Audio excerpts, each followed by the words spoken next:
What up, everybody? Welcome to another episode of Water for the Thirsty. We are on our third episode of season 9. It's awesome. Sir.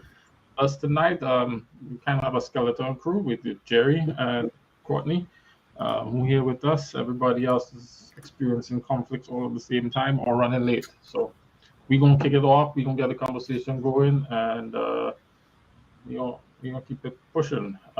As per normal, we're studying from our reading plan for the month of September. We have since the last time we met, we've been in Mark, several books of the Old Testament, but the period of the King Josiah and some kings after that. So that causes us to read a little bit of Micah and Zephaniah and Nahum, Habakkuk, and we just kicked off Jeremiah because they all were contemporaries all around the same time. And then we've been in Kenrick's favorite book, the book of Psalms. And so our conversation is going to come from there, and you're going to see it's actually going to overlap because so in addition to this study, Courtney is facilitating another study that I participate in, but they are just studying the Old Testament part of this reading. And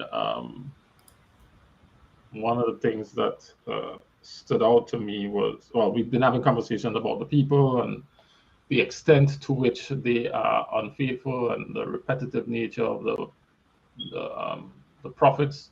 But then we came to the understanding that, man, the prophets were spread out over a large period of time. And like when we were reading Micah, we became more aware. I guess we kind of knew, but didn't really sit with us and sink in with us, Jerry, that Micah preached almost 150 years before Babylon came. So he was prophesying about Babylon coming about maybe for 100, but maybe not for 150 years, but at least 150 years before the destruction actually came. And we thought, wow, that was because it spoke a whole lot to God's mercy and his long suffering and his intent and whatnot. And one of the things that jumped out to me was Hosea 5. I know we covered and finished Hosea the last time we were together, or were near to finishing Hosea, but I need to go back to Hosea 5 to make sense, just so you can follow my train of thought on where I'm going today. So let's jump back to Hosea chapter 5.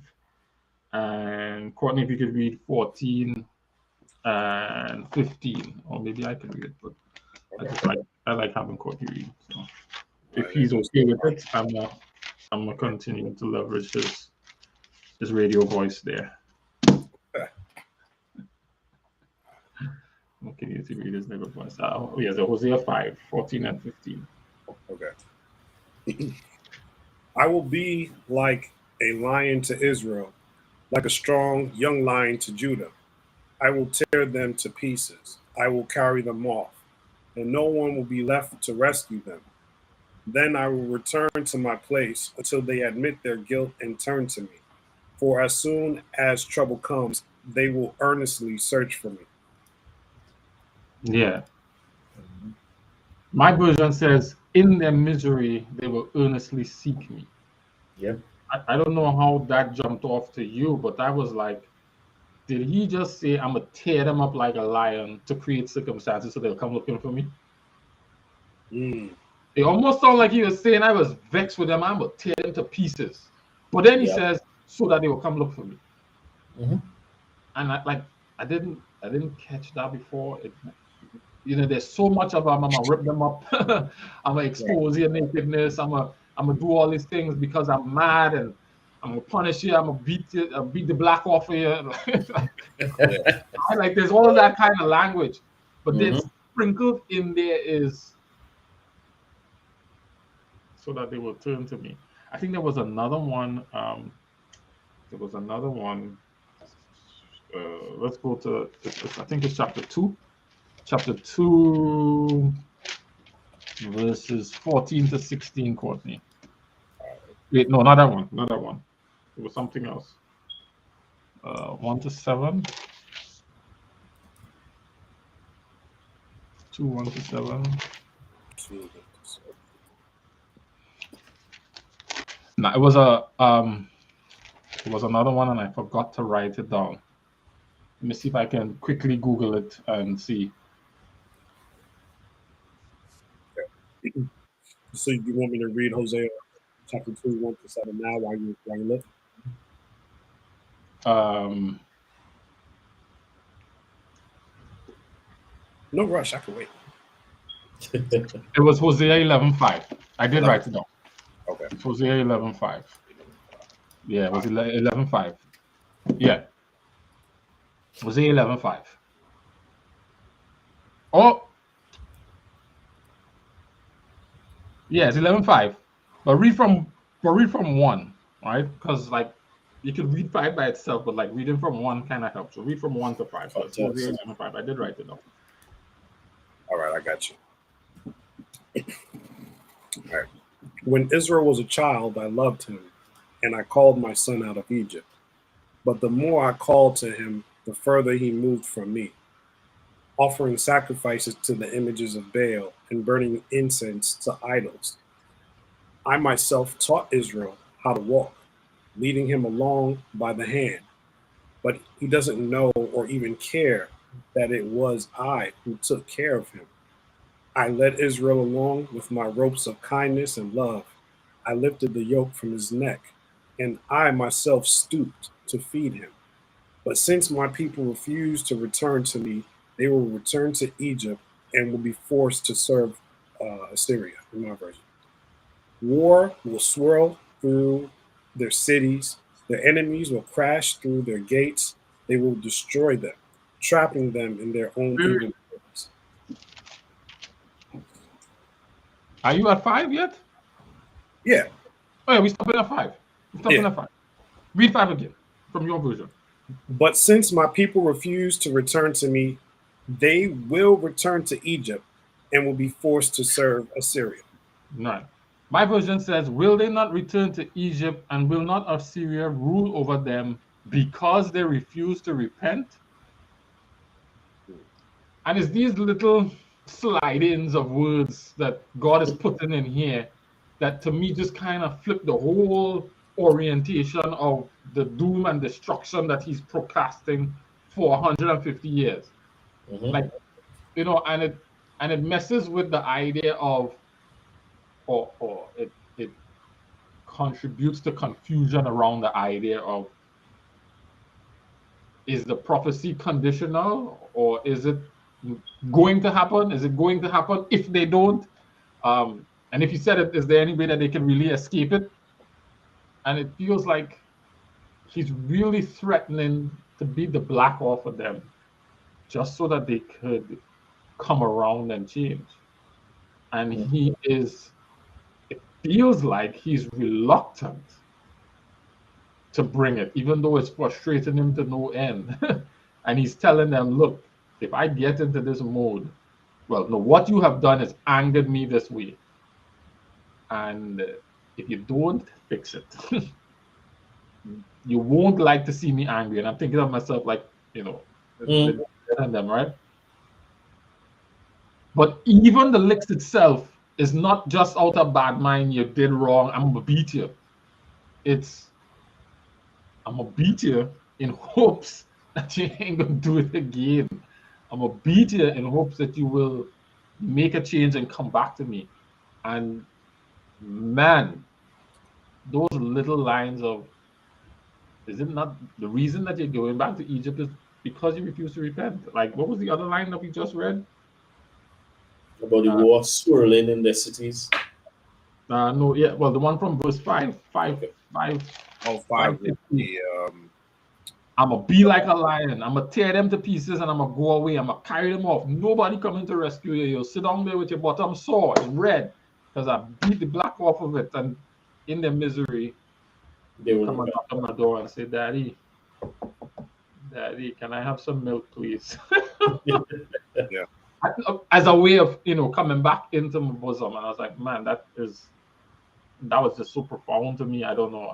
There's no real question here. It's no, well, yet. But I wanted to sit that out there and tell me, is that something you've noticed? Is that something you've seen? And what impact, if any, does that have on you? Because that was like, it completely recast God for me. You know, because I'm always in the, once God start to punish you and cut you off, well, not start to punish you, he's cutting you off, and you have to almost, that he's cutting you off. Like it reaffirmed the piece of thing that Sharika gave about, we in the relationship, we just may not be sleeping on the same bed or touching each other in the bed while we're sleeping, but the relationship is not over. And I feel like I have grown up with the idea that the relationship is on and the relationship is off, and then the relationship is on and the relationship is off. And this is throwing that all out the window, and it's a transformative moment for me. What do you guys think? Me, You want to go first? okay. Yeah, I mean, for me, I think what sticks out to me is what you said, that the goal isn't destruction, right? It's he's doing these things so that there's some restoration. Mm-hmm. Like you said, the thought of being in relationship, this is one that puts Israel in a, like, all right, I'm your father, you're the child, you basically being ungrateful. You're not showing any gratitude for what I've done. And I even like this one in 5. If you go back, and he talks about um, being like a moth, and to Ephraim, like, therefore I will be to Ephraim like a moth, and to the house of Judah like rottenness. So he's blessed them, and he's blessed them freely, right? But then now he's just like, now I'm going to take all those things, all the material things that you've gathered up, and I'm going to take all that away from you too. So I felt like there was a sense of pride that was going on amongst the people. They were in this blessing due to that relationship, but they weren't holding up their end of the relationship. So now God is saying, okay, in order for me to correct this, I have to take away the benefits from you. Yeah. I'm with it. Yeah. Yes, it's all these things to get your attention and to course correct you. Absolutely. Yeah. Jerry. I oh boy. It was a bit, I didn't notice it, because I think what happens is, that there's some scientific research that says we don't actually read every word or letter when we're reading. Mm-hmm. It's like you read a couple, and your mind fills in and I kind of feel like that's what happened, because I've read that text before, but it just didn't really register the sole reason these things are happening. So God's intent is never, spiritual prophecy and other things. I've said it, but it speaks to the point that his intent is never destruction. It is always, like what you said, restoration, always.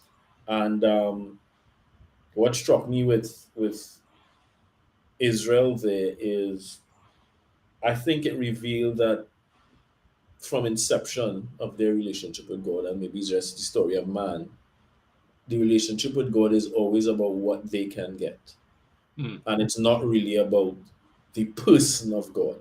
Correct. So as long as things are going the way they want, whatever that is in whatever context, we good, we down, we whatnot, right? There was this expression, fair weather friends, right? Fair weather friends. Everything is going a particular way, we getting what we want, the milk and honey flowing or whatever, we good. And the minute it doesn't go the way we want, then there's all this rebellion. But it's not that the rebellion is because it's not going the way. The rebellion was always there, but it's being satiated because you're getting your way, whatever you perceive your way as. And then when you get a little bit of hardship, a little bit of trouble, you start talking about, best we go back to Egypt. As if you weren't getting the black beat off of you in Egypt, right? But at least we had quail. And so sometimes God is like, so since you become complacent, and since you've forgotten what I brought you from, sometimes, and I don't even know if it's that he's putting these things on you as much as he's saying, okay, usually there's mercy. You do things and you deserve a particular result, and in mercy, I keep you from getting that result. But you know what? I will stay my hand on this. Let you reap some of the consequences of your actions, and then you remember prodigal son, right? All the time when the money was flowing, things nice. Then money runs out. Let me go back to my father. Wow. Or I'm gonna raise up the belt. I'm gonna bring the belt from the north. Yeah, but So there's this expression I saw Dr. Darius Daniel use where he said all work works. Either the work works on you or it works for you. Mm. So sometimes you're in a situation that's not positive, and it's not that the situation is working for you, but it's working on you to get you back to the place of repentance. So now he can freely do things that work for you, right? I'm like, so for me, that was like, it's one of those moments as wait, that's been in the Bible all the time. that's what I'm saying, and it was so subtle at the end of the thought, right? It was like at the end of the thought. I was like, But wow. kind of like I put it at the end, so it's the last thing you remember, and we still miss it. So you can hear what my intent is. Like God, and here's another way, another intent that I saw, because I don't want to say his sole purpose is reconciliation. I say one of his primary purposes is reconciliation. I would say one of his other primary focuses is so that he will know, so that the world will know, and that they will know that I am God, because he selected these people and put them out there and said, "This is my people." But them people acting the fool, and so right now, the in the NBA, the news cycle is about the owner, the Suns, right?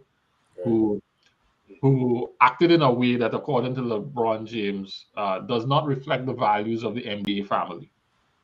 And they all want that he be meted out a certain measure of justice for them to, one, demonstrate that this is not acceptable for our community, and two, so that he ain't gonna do that again.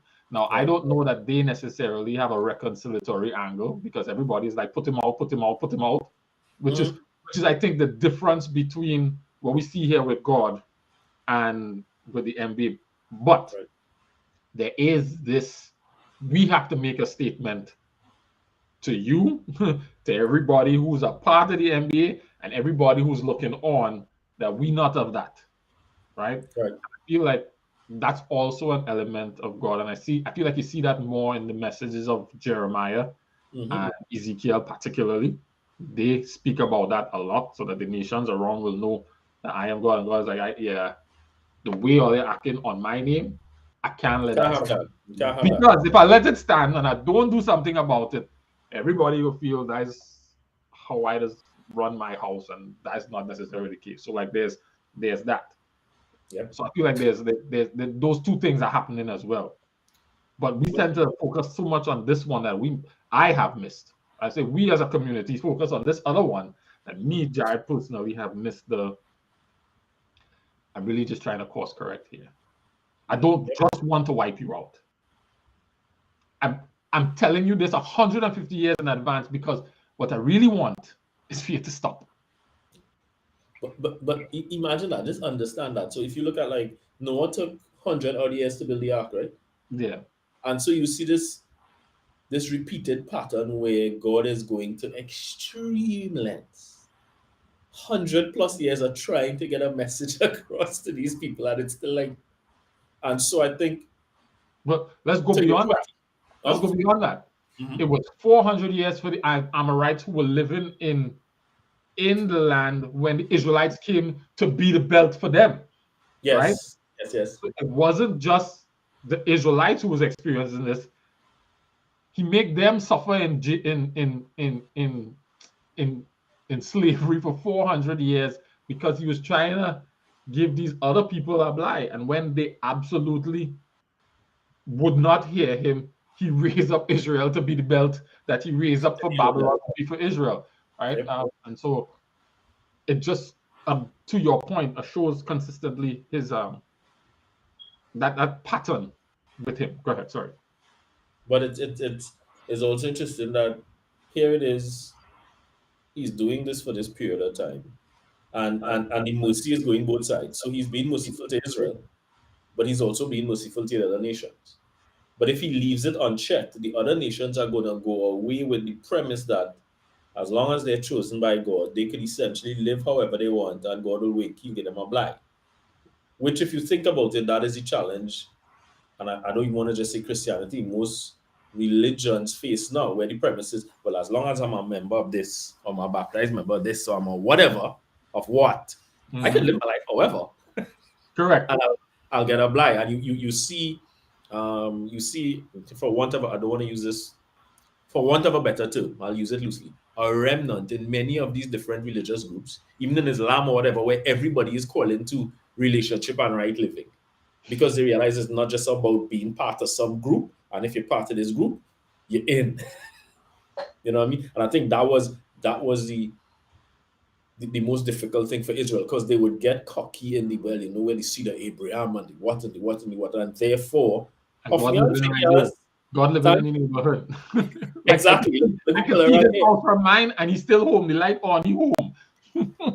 Meanwhile, Ophnian Phineas in the temple doing, you know what, with your neighbor right there, yeah? And you think, well, yeah, it's all kosher because That's crazy. yeah, man. Yeah.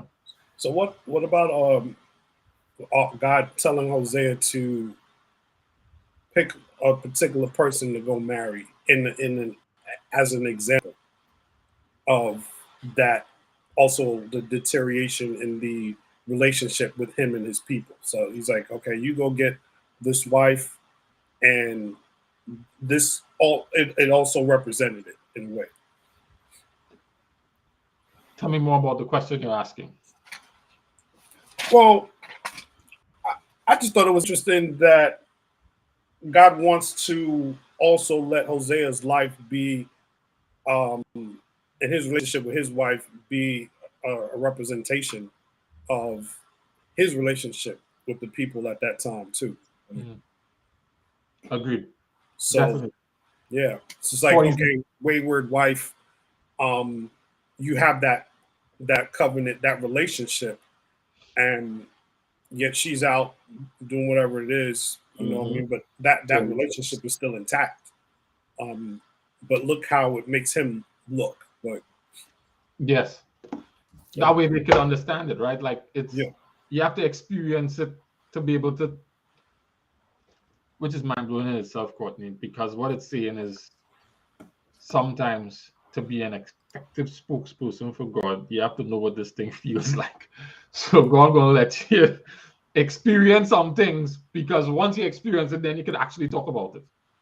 He will just give you the intellectual knowledge. You'll make it go through the paces so that you could properly well understand it. And that is a scary thought in and of itself. And that was like, you know, Ezekiel for me, when he had to lie down for however long, when he had to lose his wife so he could come out and make this and then talk with passion and on behalf of God, because he understands the feel. And here's the piece about that that's crazy. God is trying to communicate the emotional impact of the thing. Right? Yep. He's trying to communicate how the thing making him feel. Yeah. or not, or but anyway, that was right. But that's like Sharika would say, where, you know, she says sometimes you just have to take those L's, right?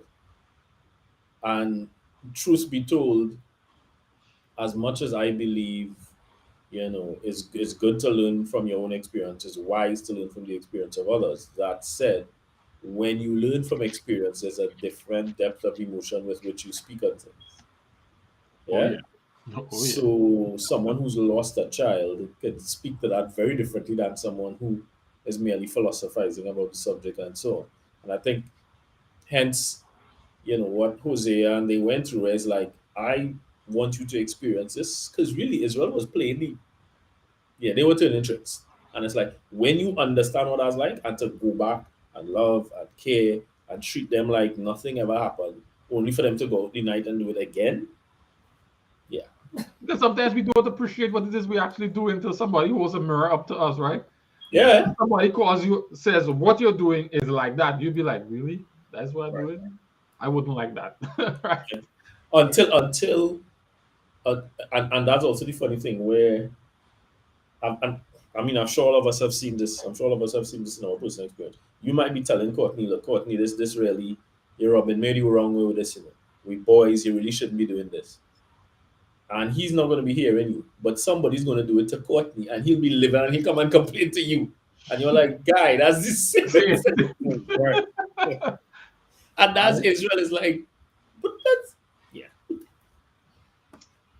So here's the other potentially, well, not scary, but sobering thought. Acts 1:8 says that you'll be my witnesses. Witnesses are people who experience things firsthand and can talk to them. correct. So if God is sending us out as witnesses, then these experiences should be driving the expression and the revelation of God.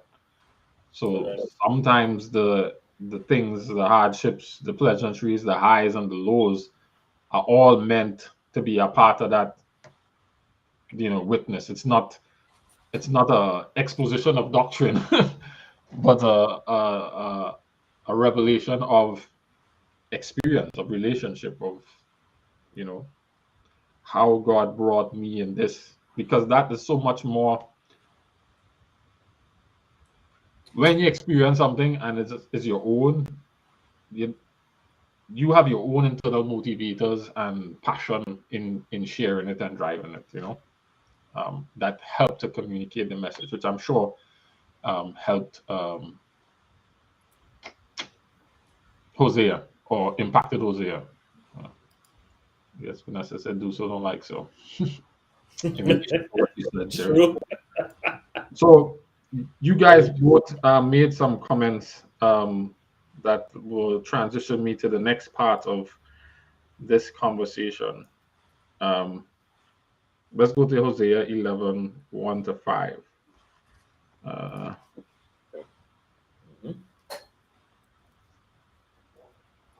Hosea 11, 1 to 5. Okay. I know we read it, Yeah. but there's another thing that's in here that's significant to me. So Courtney, read it again. Sure. Okay. When Israel was a child, I loved him, and I called my son out of Egypt. But the more I called to him, the further he moved from me, offering sacrifices to the images of Baal and burning incense to idols. I myself taught Israel how to walk, leading him along by the hand, but he doesn't know or even care that it was I who took care of him. I led Israel Yeah, keep going, keep going, keep going. I led Israel along with my ropes of kindness and love. I lifted the yoke from his neck, and I found and I myself stooped to feed him. But since my people refuse to return to me, they will return to Egypt and will be forced to serve Assyria. So what's standing out to me here is the personification of the people as an individual, Mhm. right? He's saying, when Israel was a child, I loved him. Will they not return? So it's making me wonder,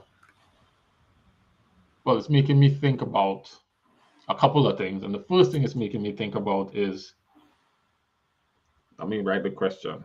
God speaks and refers to his people as an individual, suggesting that he sees us as a collective. What, if any, are the implications of that? Hmm.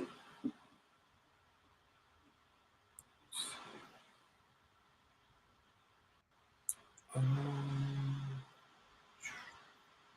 What are the implications of him seeing us as a collective? As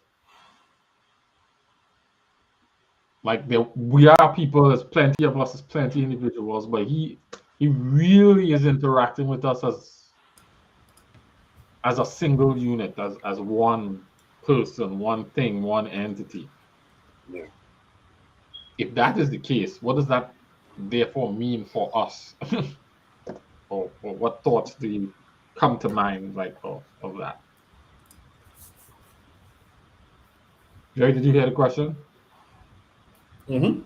Okay, so yeah, what are your thoughts there?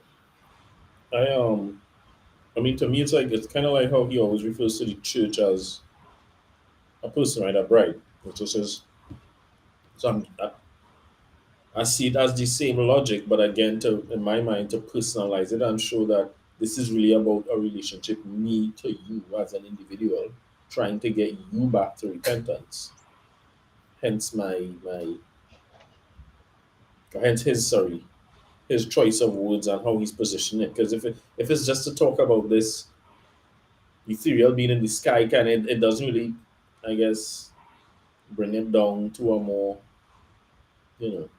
material level where you could sit down now and think about, the relationship a father has with his kids and how they would love their children and do anything for their children and hope the children don't either turn out wonky or turn sideways on them and then reject them and, all the sacrifices they made for them, etc. So that's A. But then B, by using that analogy, he's getting you to understand that you're all actually family with each other and you need to look out for each other and be your brother's keeper and whatnot. So it's that dynamic of your interpersonal relationship here and then how that's affecting your relationship with your brothers, literally. So I'm gonna bring this comment in from, I won't call his name, I'll just call him Batman for now. It says we are community. Agreed. But what are the implications of that? And I'm asking because the last time we were on, when we were having the conversation about forgiveness and this forgiveness mean a second chance, and we were processing God's interaction with the people. Yeah. It had some people that he didn't give a second chance, but we had to look up a little step higher and saw that while he didn't give those individuals a second chance, he gave that group a second chance, right? And with that in mind, if he's seeing us as one, what does that mean? And I'm gonna ask that because I'm gonna tie it together now. I was gonna do it in past, but I'm gonna bring it together now. Yeah. In Psalm 44, if we could go there, because we did that in the reading this week as well. I saw it there. I was like, wow, that's interesting. Because let's go to Psalm 44 and then we'll go from there. All right, go ahead, Courtney. You got to read the whole thing in order for it to make sense. So let's go again. Psalm 44. Okay. Oh God, we have heard it with our own ears. Our ancestors have told us of all you did in their day, in days long ago. You drove out the pagan nations by your power and gave all the land to our ancestors. You crushed their enemies and set our ancestors free. They did not conquer the land with their swords. It was not their own strong arm that gave them victory. It was your right hand and strong arm and the blinding light from your face that helped them, for you love them. You are my king and my God. You command victories for Israel. Only by your power can we push back our enemies. Only in your name can we trample our foes. I do not trust in my bow. I do not count on my sword to save me. You are the one who gives us victory over our enemies. You disgrace those who hate us. O God, we give glory to you all day long and constantly praise your name. But now you have tossed us aside in dishonor. You no longer lead our armies to battle. You make us retreat from our enemies. You allow those who hate us to plunder our land. You have butchered us like sheep and scattered us from among the nations. You sold your precious people for a pittance, making nothing on the sale. You let our neighbors mock us. We are an object of scorn and derision to those around us. You've made us the butt of their jokes. They shake their heads at us in scorn. We can't escape the constant humiliation. Shame is written across our faces. All we hear are the taunts of our mockers. All we see are our vengeful enemies. All this has happened, though we have not forgotten you. We have not violated your covenant. Our hearts have not deserted you. We have not strayed away from your path. Yet you have crushed us in the jackal's desert home. You have covered us with darkness and death. If we had forgotten the name of our God or spread our hands in prayer to foreign gods, God would surely have known it. For he knows the secrets of every heart. But for your sake, we are killed every day. We are being slaughtered like sheep. Wake up, O Lord. Why do you sleep? Get up. Do not reject us forever. Why do you look the other way? Why do you ignore our suffering and oppression? We collapse in the dust, laying face down in the dirt. Rise up, help us, ransom us because of your unfailing love. I don't know about you, but verse 17, all of this came upon us, though we had not forgotten you, we had not been false to your covenant. What? Right. What? That's not what we're reading in the other books. Like I read that alongside what we're reading in Hosea, the prostitute, and God is referring to the whole nation like this. But you have these people inside the community who are saying, "Yo, we didn't do nothing. Why are you letting us be treated like that?" Right. Right? That's literally their perspective. But he's saying, "I raised Israel, and the whole lot of you have gone astray from me." Mm. While there are people in there who haven't and who suffered along. Jeremiah was one of them who didn't go astray, and he had to experience the siege with all the other people who were going astray because he's not seeing them and Olia. It's a set of individuals.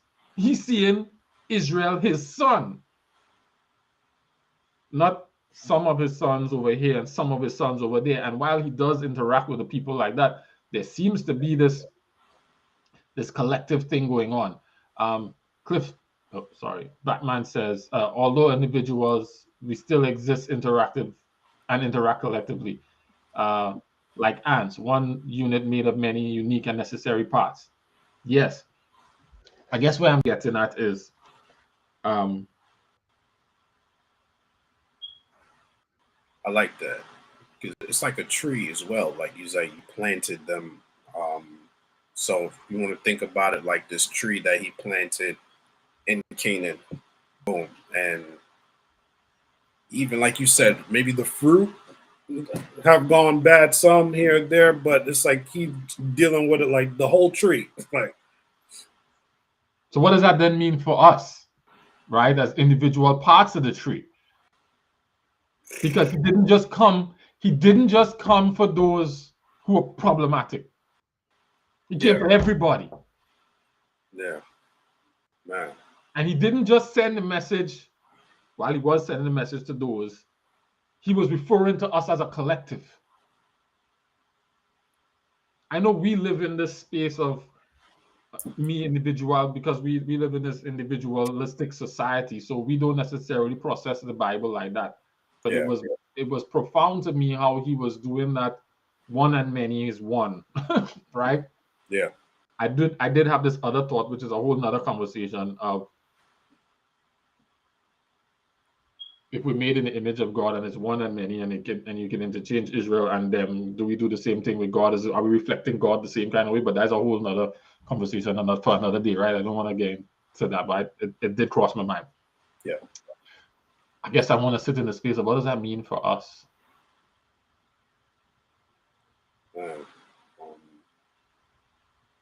I feel like am I more accountable for your folly?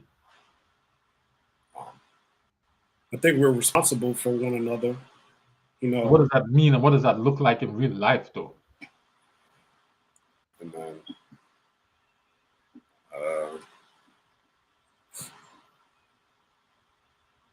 can we really separate ourselves from those people who are acting the fool?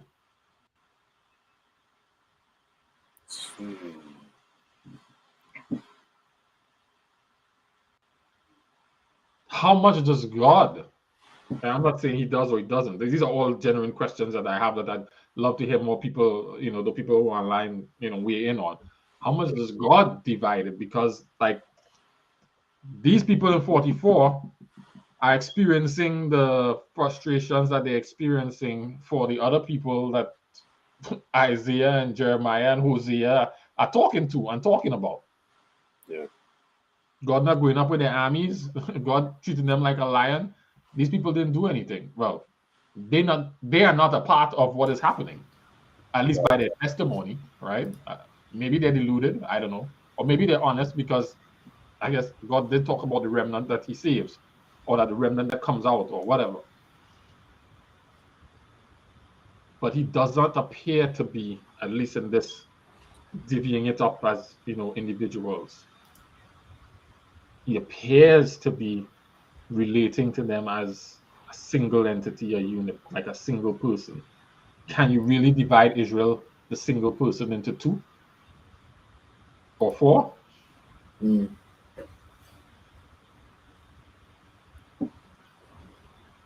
What does that mean for people? Let me put it this way. What does that mean for people who believe that they could be Christian but not part of a church community? That's where my mind went. So I was like, Can you really do that? nope. Can you talk bad about them over there and say, well, I'm not a part of them? Yeah. Because Hosea 11, it's my son. All of you are my son. And Yep. and then he says, all of you who went astray, right? Is not all of you.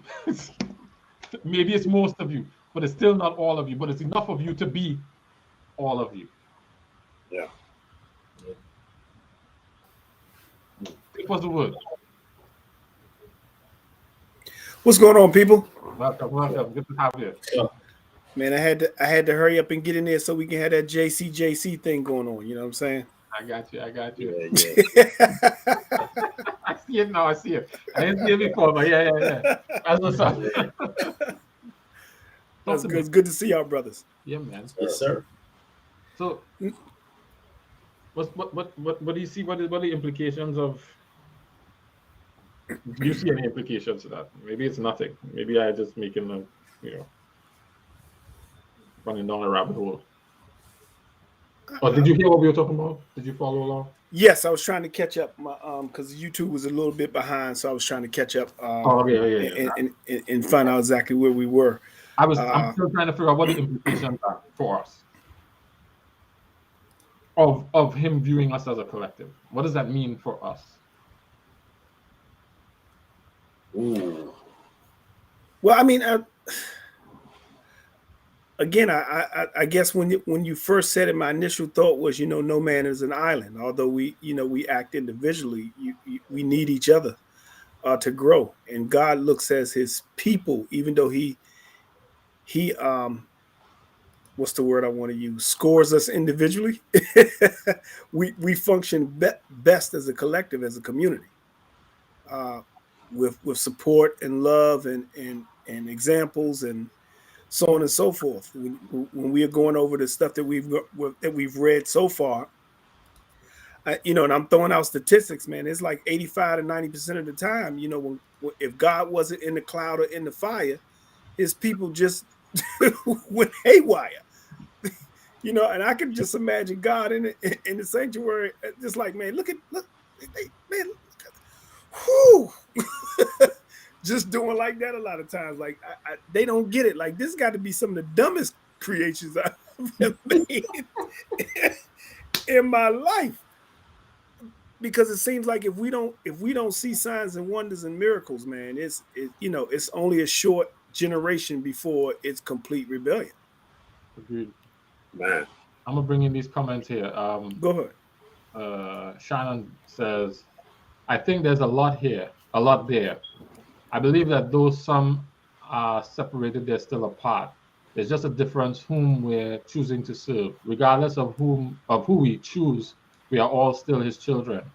And not to condemn those who may not have made the choice because they are still a part of the community. I know that got cut off, but I was able to read the whole thing from Facebook. Mm-hmm. Vanessa says, the thing is, people that didn't do anything have the heart to take what will happen because they're submitted, even if it's unfair. I like that part about Vanessa, because it says, yet for your sake, we are killed all day long. So there's that suffering and faithfulness to God that we also see as a theme in the word too, right? Those that, though they're devoted, they're going to suffer, but not suffering because of a punishment, right? It's like, but they are being suffering because of punishment, Courtney. Huh? They are suffering because of punishment.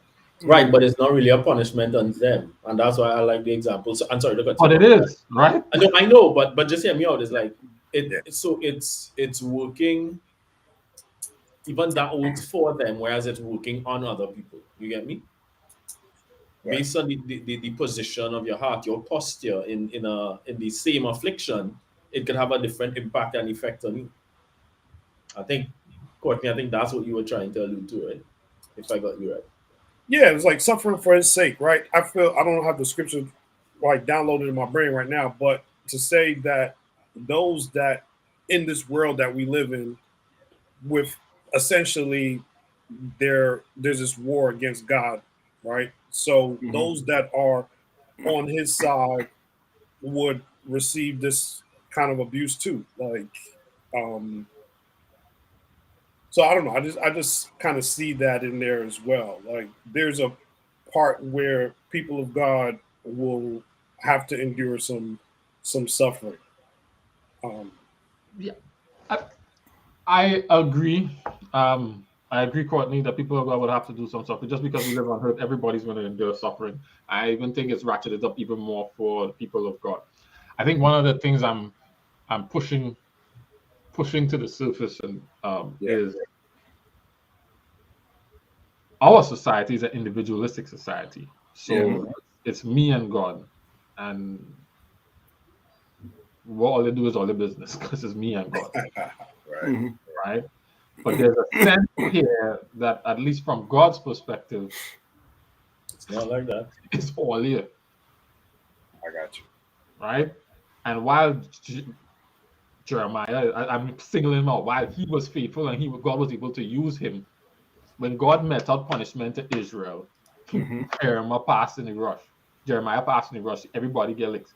It's almost like, I don't know how much, I don't know truly about how they do it in the army, but what they reflect on the TV is, in those army training shows, the boot camps just have the people in little groups, and they make the whole group get punishment if one person falling by the wayside, so that they now become accountable for one another, and they start to see themselves as a unit and not as individuals. It almost feels like God has that same kind of expectation, and that we can't, or let me put it this way, that the idea of being separate and apart from a community or the world doesn't actually align with God's perspective on the community or his expectations of you in the community. And I think while there's this, and that's why it came to me, because of our conversation about God's long suffering. God's long suffering may have not been with the individuals, but it was with the community. His forgiveness and second chance may not have always been with the individuals, because there are a couple of individuals who get lit up right away, but it was with the community. True. And it was one of the things that we didn't miss. And we started to talk last week about the priority of, what was the priority in any of the given situations. But if we step out from this perspective, we get to see that God's relationship is with the community as a unit, and his commitment continues to be with the community as a unit. And while because that's what you see with his promise to bring the community into the promised land, he disposed very easily of the 600,000 people who left. Or batting an eye, right? But he remained faithful to his commitment to the community and brought the children in.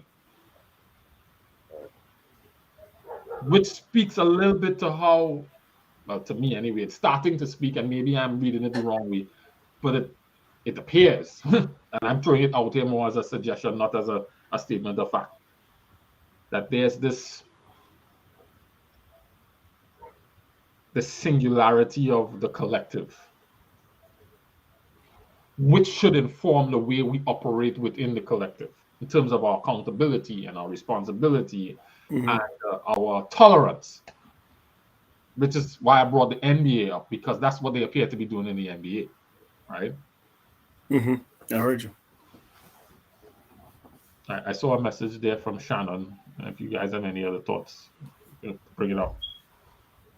The people of God understand their affliction is a greater purpose rather than being punitive. The rain falls on the just and the unjust. However, encouraging others to understand that regardless of what we're going through, that God loves us and will work all together for his good. Word. Jerry, let me add this on. I think there's a verse, Courtney might be able to help me find where it is. That through one man's sin, all Oh, were subject. Mhm. But then through Yep. another man's righteousness, all. Yep. So we all benefit from or suffer because of, which again speaks to that Yeah. collective. Hmm. God's perspective of the collective. And do we share that perspective? And then do we have that same level of, is our faith and our Christianity and our vision of religion or Christianity informing our interactions where we see the earth as something that we are a part of or looking to escape from? Do we have the same level of ownership for wanting to see other people saved because we belong to them? Or can we really, divide ourselves up like that? And I don't think we can. Based on how he's defining it, I don't think we can divide ourselves up like that. I mean,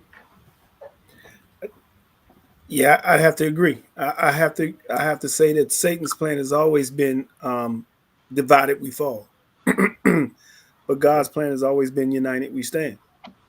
So when he's instituting his plan, meaning the enemy is instituting his plan, it has always been divide and conquer.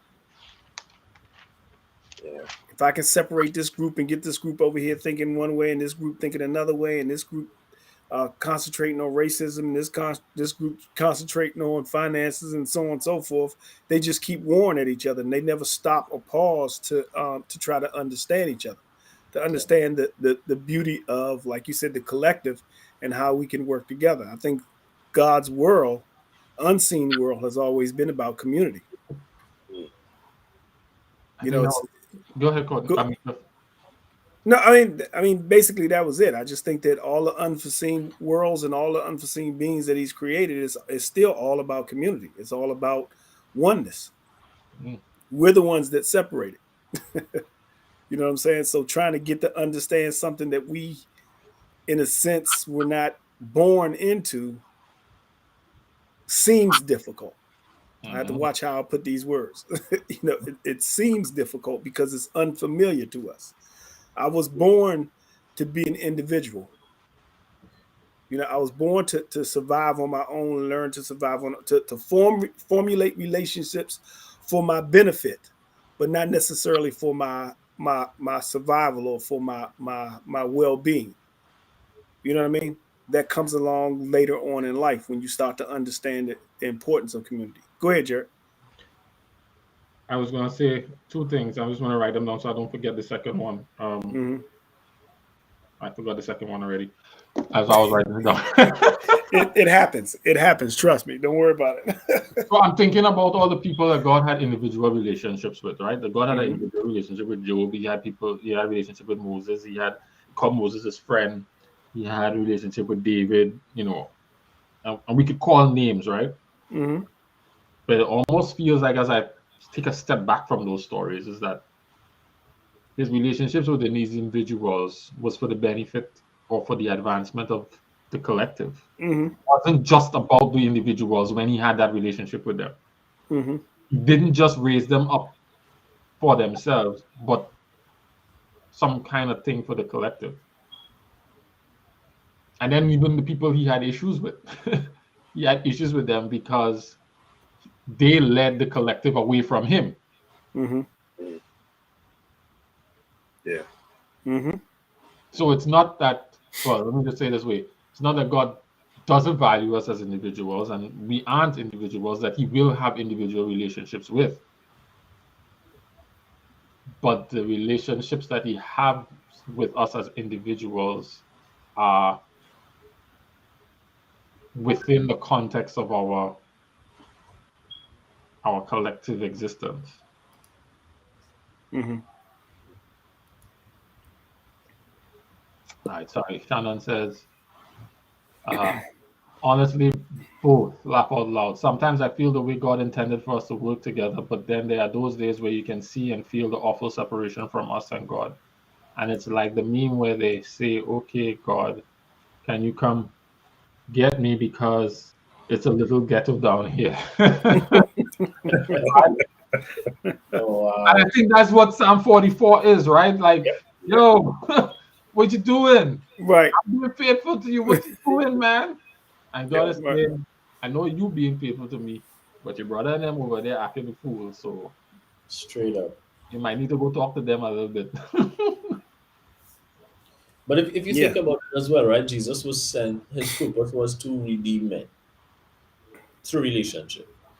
And the purpose, how that purpose plays out may vary for all of us, but we all have the same purpose to help reveal redemption to other men. And there are people, Jared, you can reach that Courtney, Clint, and myself never can. The people Courtney can reach that none of us can. So this idea that we can be insular and once we're good with Jesus, we live a good life unto and for ourselves.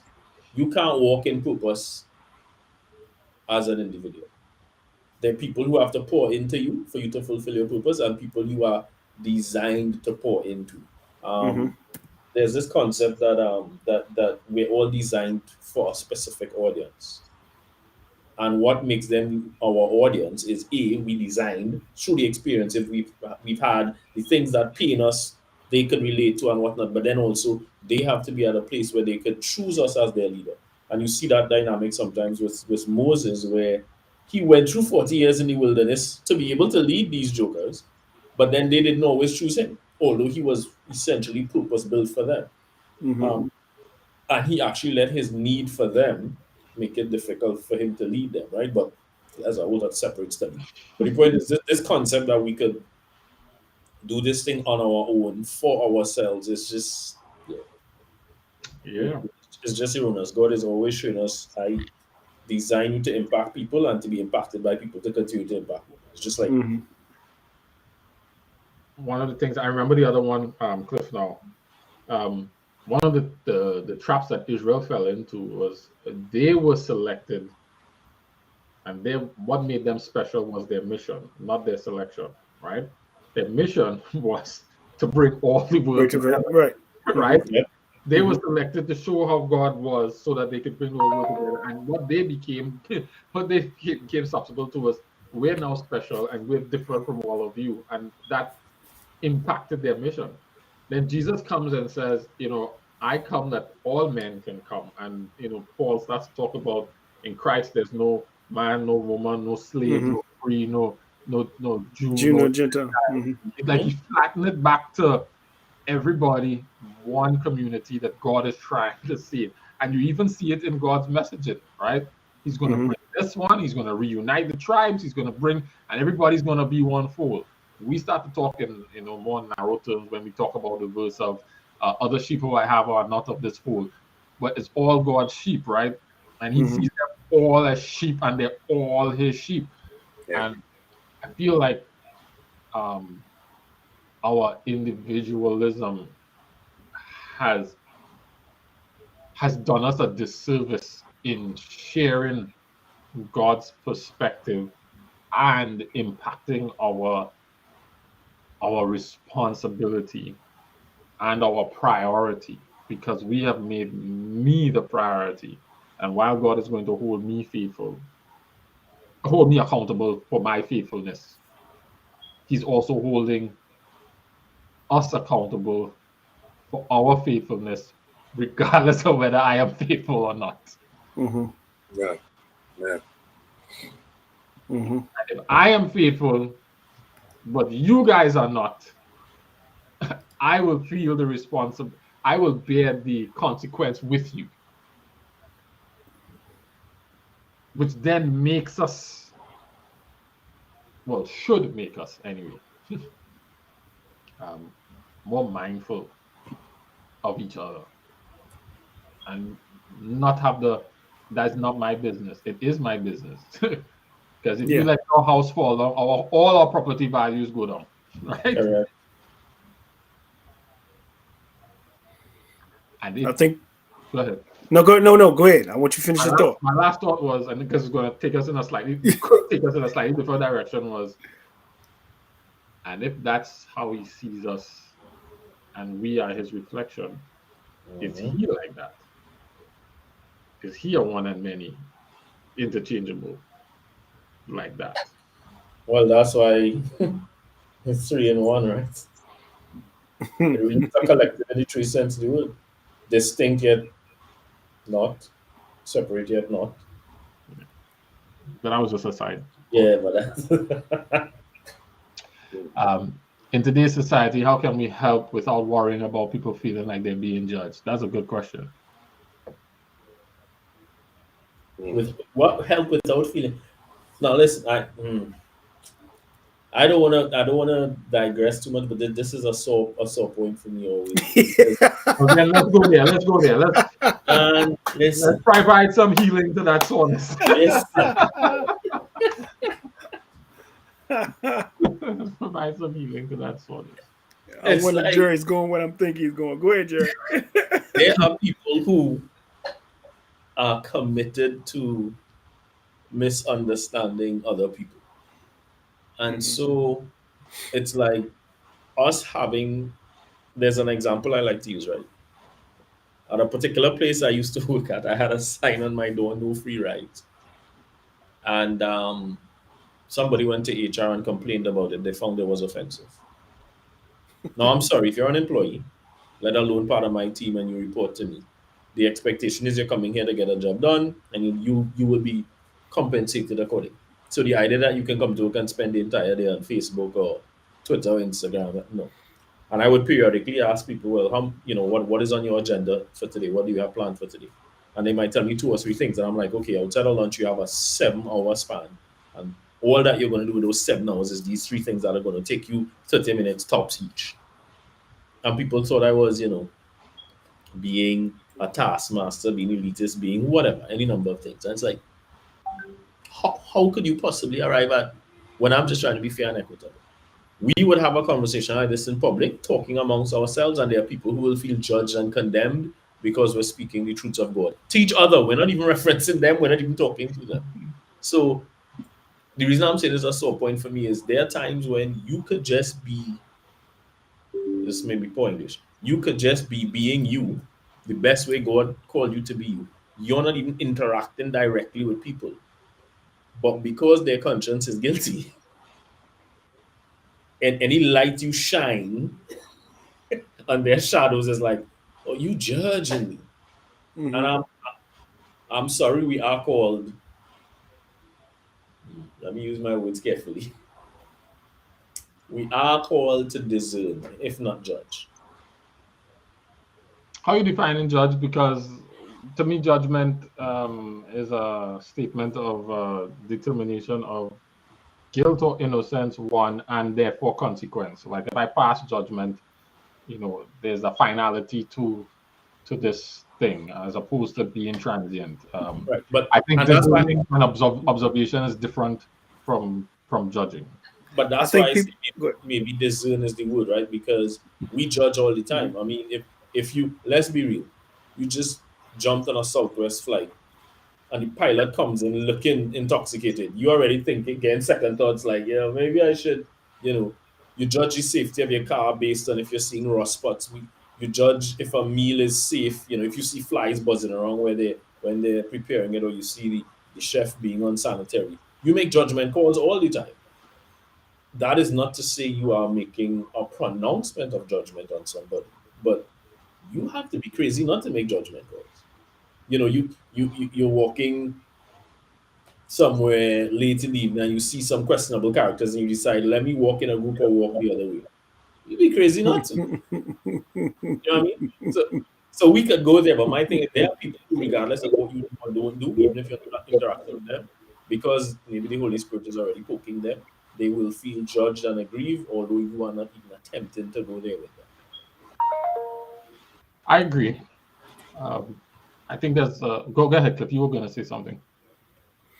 No, I was just listening to what Jerome was saying, and I'm just agreeing, man. I think people have taken that word judge and just blown it out of proportion. I'm not your jury, but if I speak the truth, am I? You going to tell me I'm judging you? Like if it walks like a duck, quacks like a dog, talks like a duck, and I call it a duck, I'm not judging you. I'm just telling you the truth. Right. If you stole something from the store and I say thief, So I think a lot of it has to do with the intent, and I think one of the things that we spoke about earlier, I think Courtney was one of the people who helped to highlight it, is when God shows up like a lion, he's not just calling you out,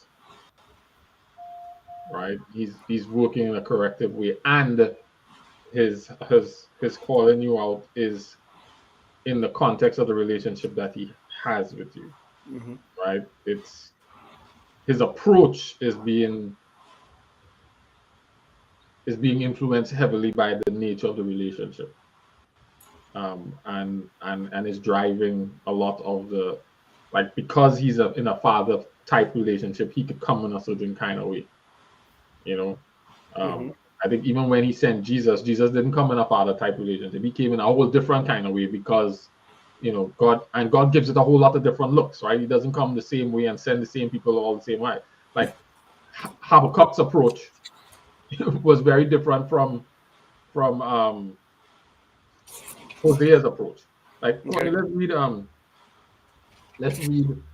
Habakkuk 1-4. I had it for us to read, and I feel like this is a good way to bring it in. Habakkuk 1-4. Okay. This is the message that the prophet Habakkuk received in a vision. How long, O Lord, must I call for help, but you do not listen? Violence is everywhere, I cry, but you do not come to save. Must I forever see these evil deeds? Why must I watch all this misery wherever I look? I see destruction and violence. I'm surrounded by people who love to argue and fight. The law has become paralyzed, and there is no justice in the courts. The wicked far outnumber the righteous, so that justice has become perverted. If you remember Isaiah, who we read recently, Isaiah came and said, why you all keep carrying on with this injustice? The Lord is going to burn you. Habakkuk's approach is, Lord, what are you going to do about this thing? Right? Which is different. It's two different approaches.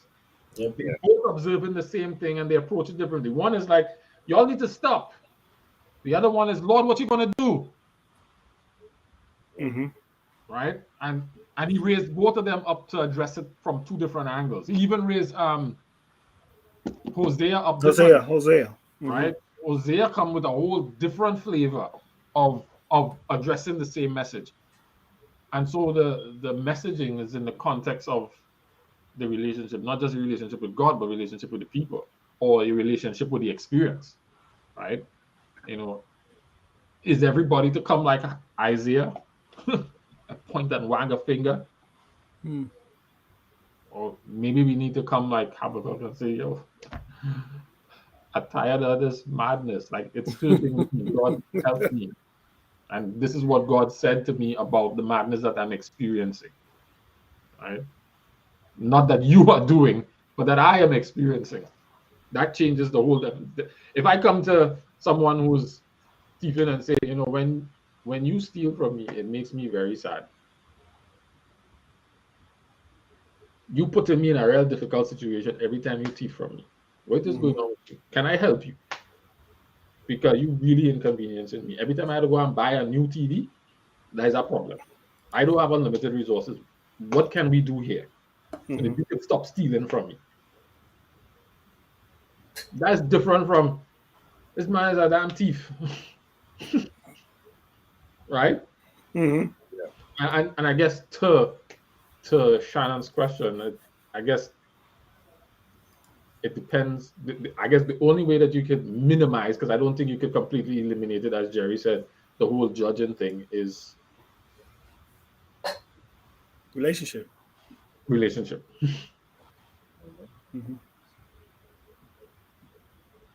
Lauren, what's up? Sure, finally replying What's to. going on, Lorraine? Hi. I'm not sure how familiar you are with where we are. We were trying to. Do you know where we are? What we talking about? Were you? I was kind of listening when I wasn't on, but I couldn't, I wasn't keeping up.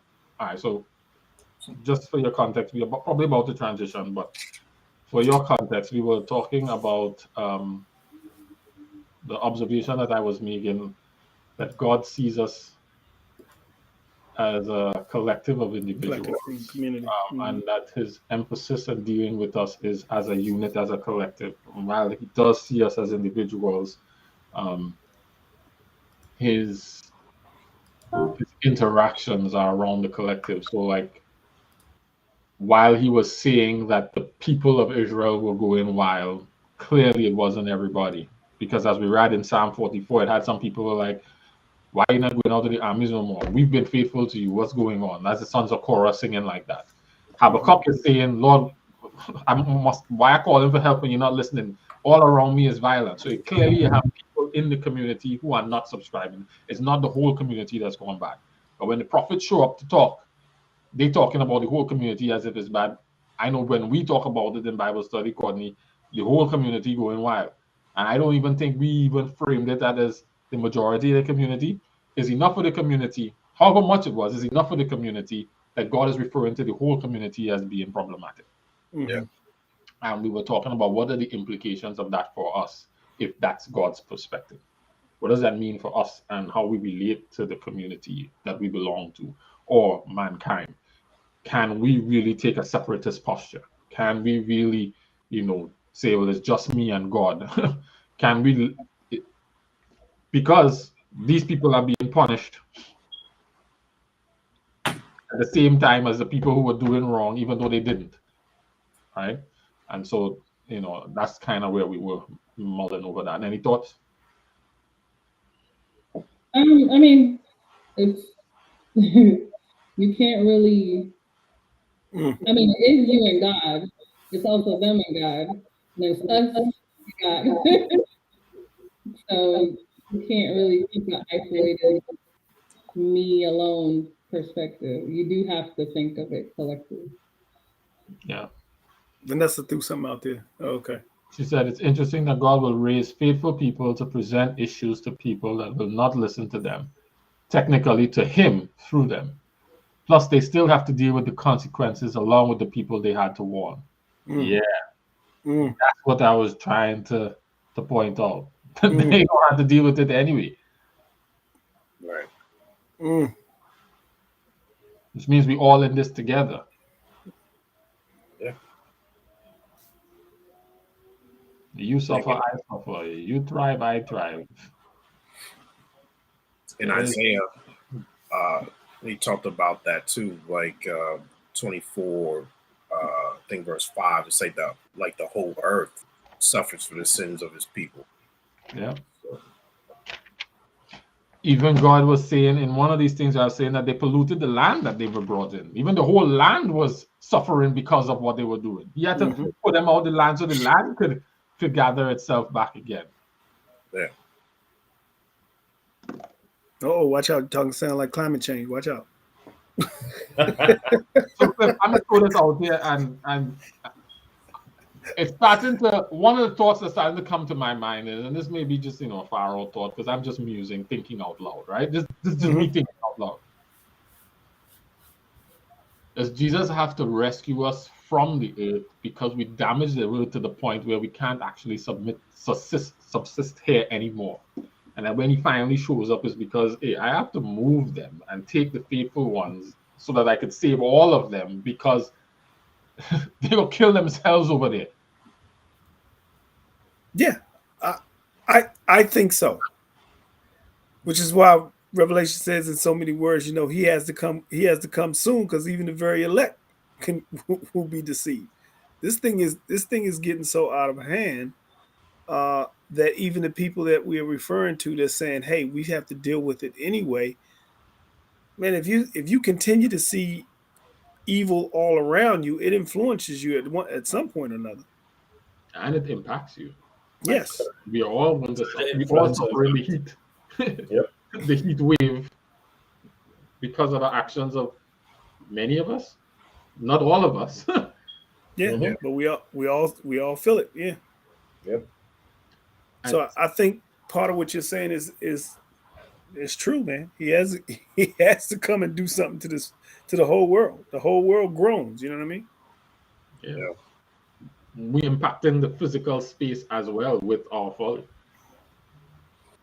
That's true. Mm-hmm. 24, Isaiah 24:6 also says, therefore, a curse consumes the earth. Its people must pay the price for their sin. They are destroyed by fire, and only a few are left alive.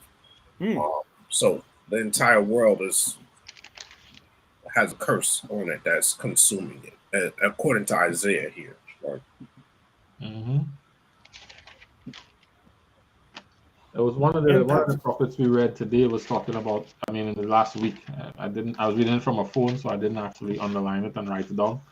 But yeah, one of the prophets was saying about that. You know, the whole land is polluted. They polluted the land, and yeah, it was just significant in that regard. That's interesting. So then, even if God comes to the people, He's blessing them. He's almost like reversing it in that space.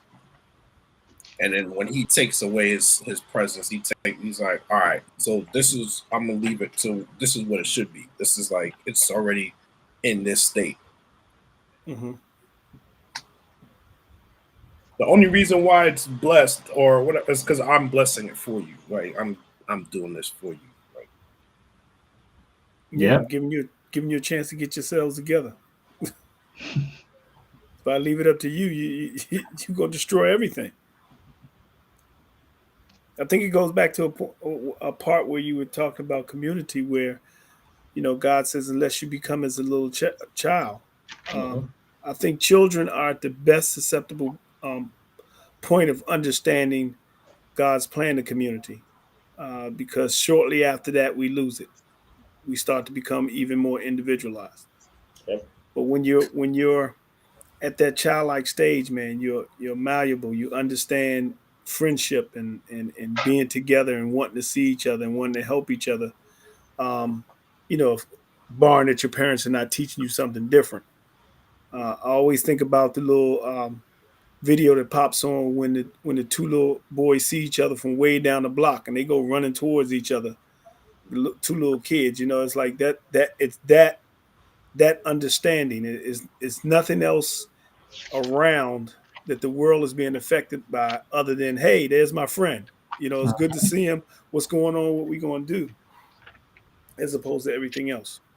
So yeah, that's why those lines by which we divide ourselves are so problematic. Mm-hmm. One of the things that is interesting though, even as we divide ourselves, if you look at some of these people who are wealthy, uber wealthy, Mm-hmm. and you sit in on some of their conversations, they are so focused primarily on relationships and outcomes. So they're always interested in, well, what are you doing? How can I assist? How can I open doors for you? And vice versa.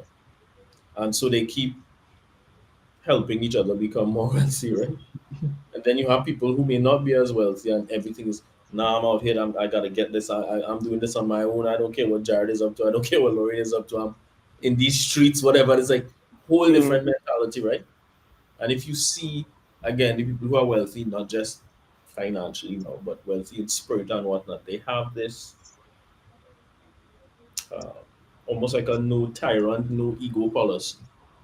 It's about collaboration and what we could achieve together, and so they get great things done. But then we get all tyrannical, all egotistical and whatnot, and it's always, you know, even sometimes you see when you try to help people out, you get into groups and you try to work together, and then this envy thing. So people will be like, yeah, but Jared has a nice house already, so I don't need help from him. I need to figure out how I could get a nice house too, and then I could talk to Jared. And Jared is busy trying to help people, but that's the kind of, you know what I mean? Mm-hmm. And the devil is just laughing because as long as we stay like that, we miss the point of who the real enemy is. Mm-hmm. And we miss the image of God, because that is what God is. And that's what he's trying to show. And that's why he set up that community the way that they did, to show the other people how they should live. You were talking about the community coming together to help, and I had a thought there, and it's now escaped me. Oh, you had said something there, Jerry, that put me on a track.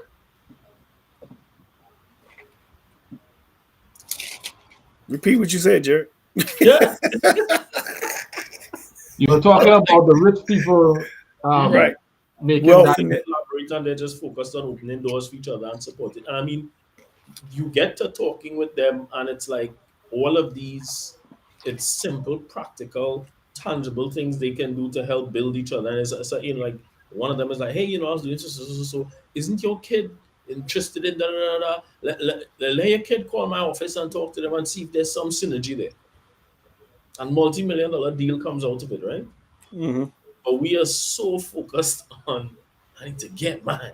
So, I And remember what happens to it?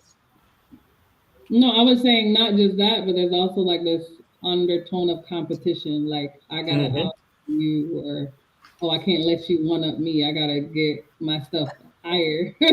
Like, unnecessary. I will tell you one thing, Jared. You see, like how when you were here recently, Jared, that was the first time I physically saw you in how many years? Plenty. And I think at least since the last time I was in Trinidad, so that's at least 2004 or before. And I felt like Jared and I picked up right where we left off. Mm-hmm. You know what I mean? And that's something, again, that sense of community where it's not the competition and the what I realize the devil does as well is to help with to push you in the direction of individualism and all of that. Is all you need is one bad experience. And he's like, well, the last time you tried to help so the last time, remember what that guy did? And maybe that wasn't a person you were meant to help. So don't let that one experience now mean you're going to become a hermit. You're not going to reach out to anybody. You're not going to collaborate. You had one crazy person to deal with in church, therefore you stop going to church entirely. Come on, man. So, Jerry, that's to me where that whole idea of forgiveness and why it's such an emphasis on, particularly in the gospel message, is important. Because without that, this thing fractures. Mm-hmm. Yep. The community fractures because we are going to rub up on each other and create these friction moments. Yep. But if we don't have a system in place for managing those interactions when they do happen, and one of the things that we talked about when we talked about forgiveness last time is that the emphasis of forgiveness is preserving the relationship, right? It's not the necessarily the how we continue to be in relationship, but the preservation of the relationship, because it's the preservation of the relationship that keeps us in community, keeps us concerned for one another and wanting to be mindful of each other, right? Mm-hmm. So if we don't have that as in the center of all that we are doing, you're right, that's going to create, it's going to fracture on its own. And if I don't have that mindset as God does to give up my right to be mad for the benefit of the relationship, then we won't be able to sustain it, and it will fall apart. The other thought that I had that came out of what you said, I wrote it down so I didn't forget this time, Jerry, is that the Sabbath is a weekly reminder that that we're flat.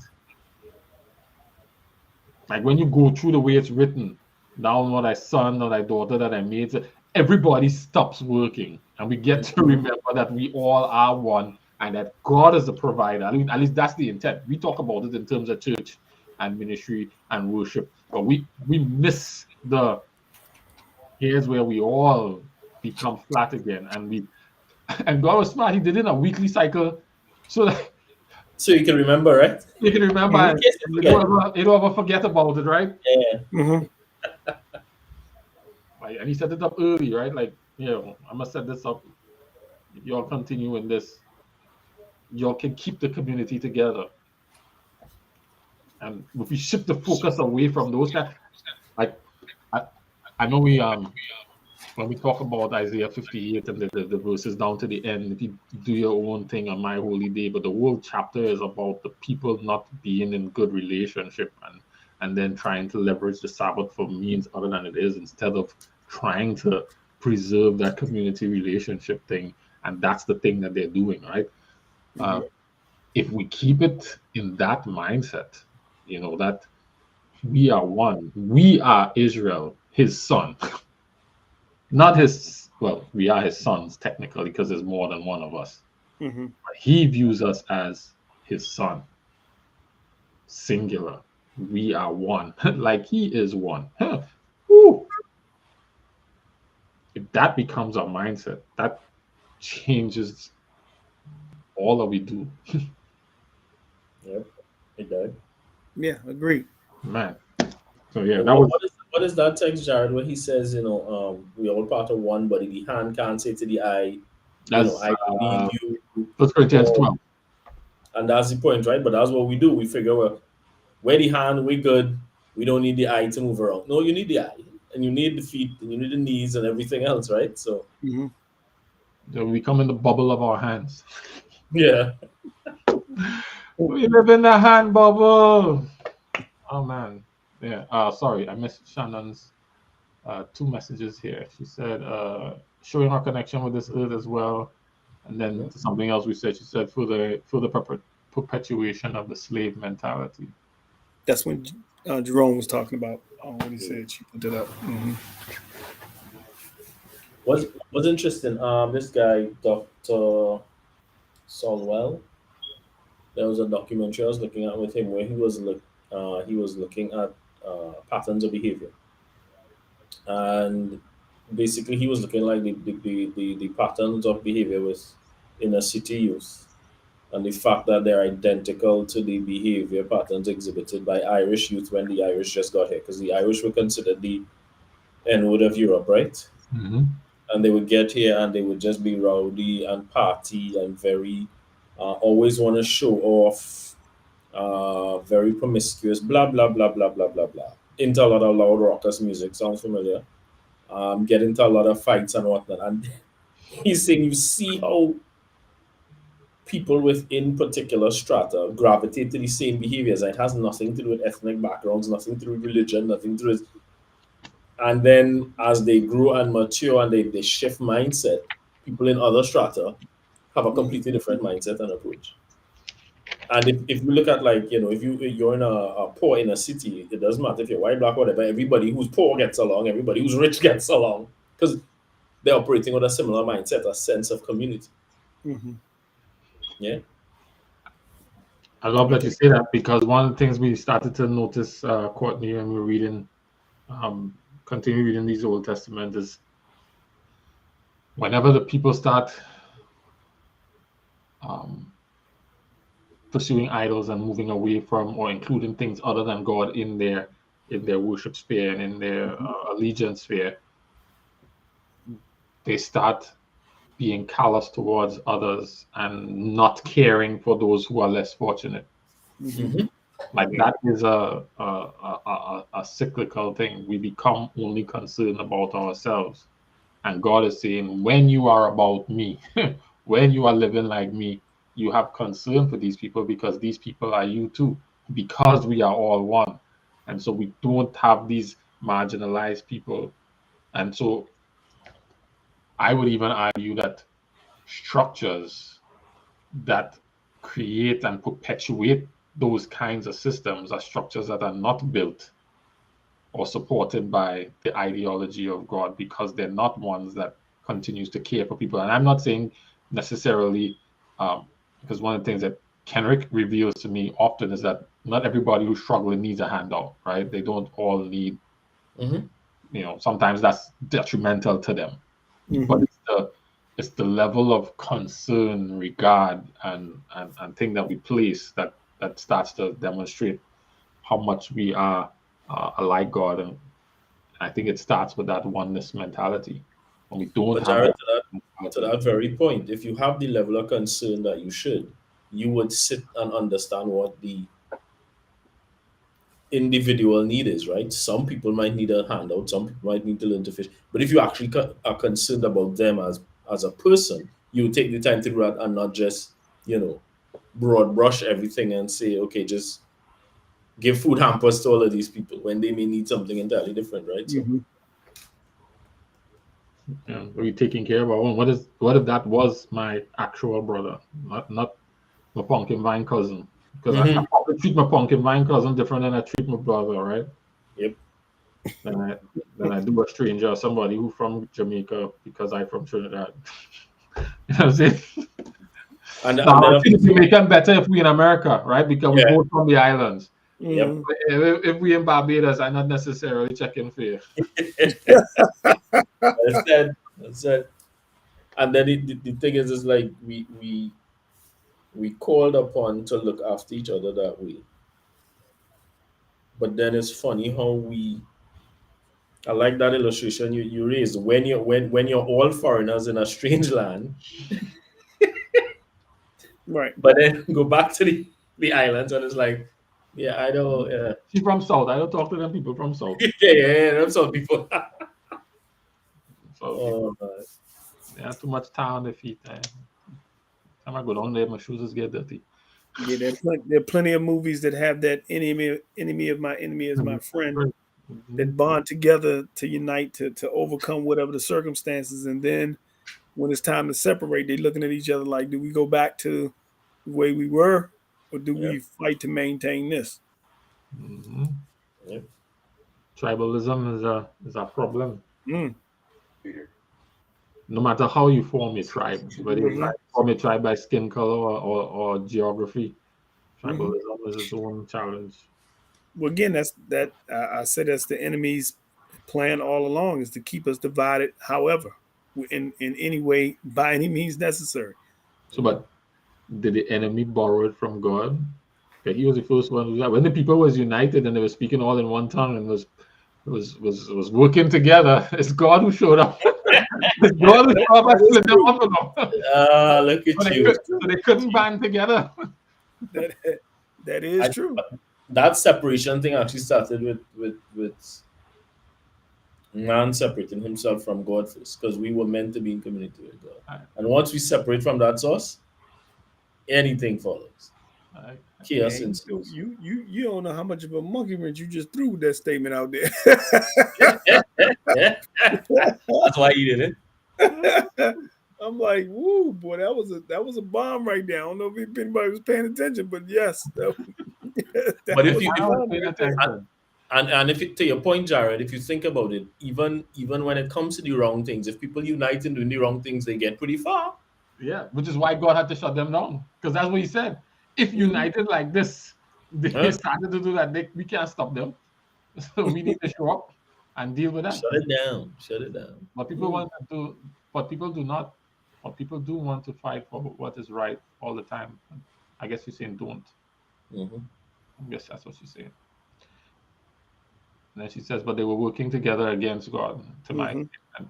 Yeah, it's true. But they were working interestingly, together, right? Interestingly enough, he was saving them from themselves, because what are you gonna do? Build a portal to heaven and storm heaven? How's that gonna work out for you? You know what I mean? It's just self-deception, right? It's like, remember I told you how Lyle had raised the example. Some night we were doing Bible study, and he's like, just to contemplate how good the devil is at what he does. How do you convince a third of the angel, this innumerable host, that you're going to launch a surprise attack on a God who knows everything at all times before it happens? And they bought into the plan, lock, stock, and 2 smoking barrels, and they're like, yeah.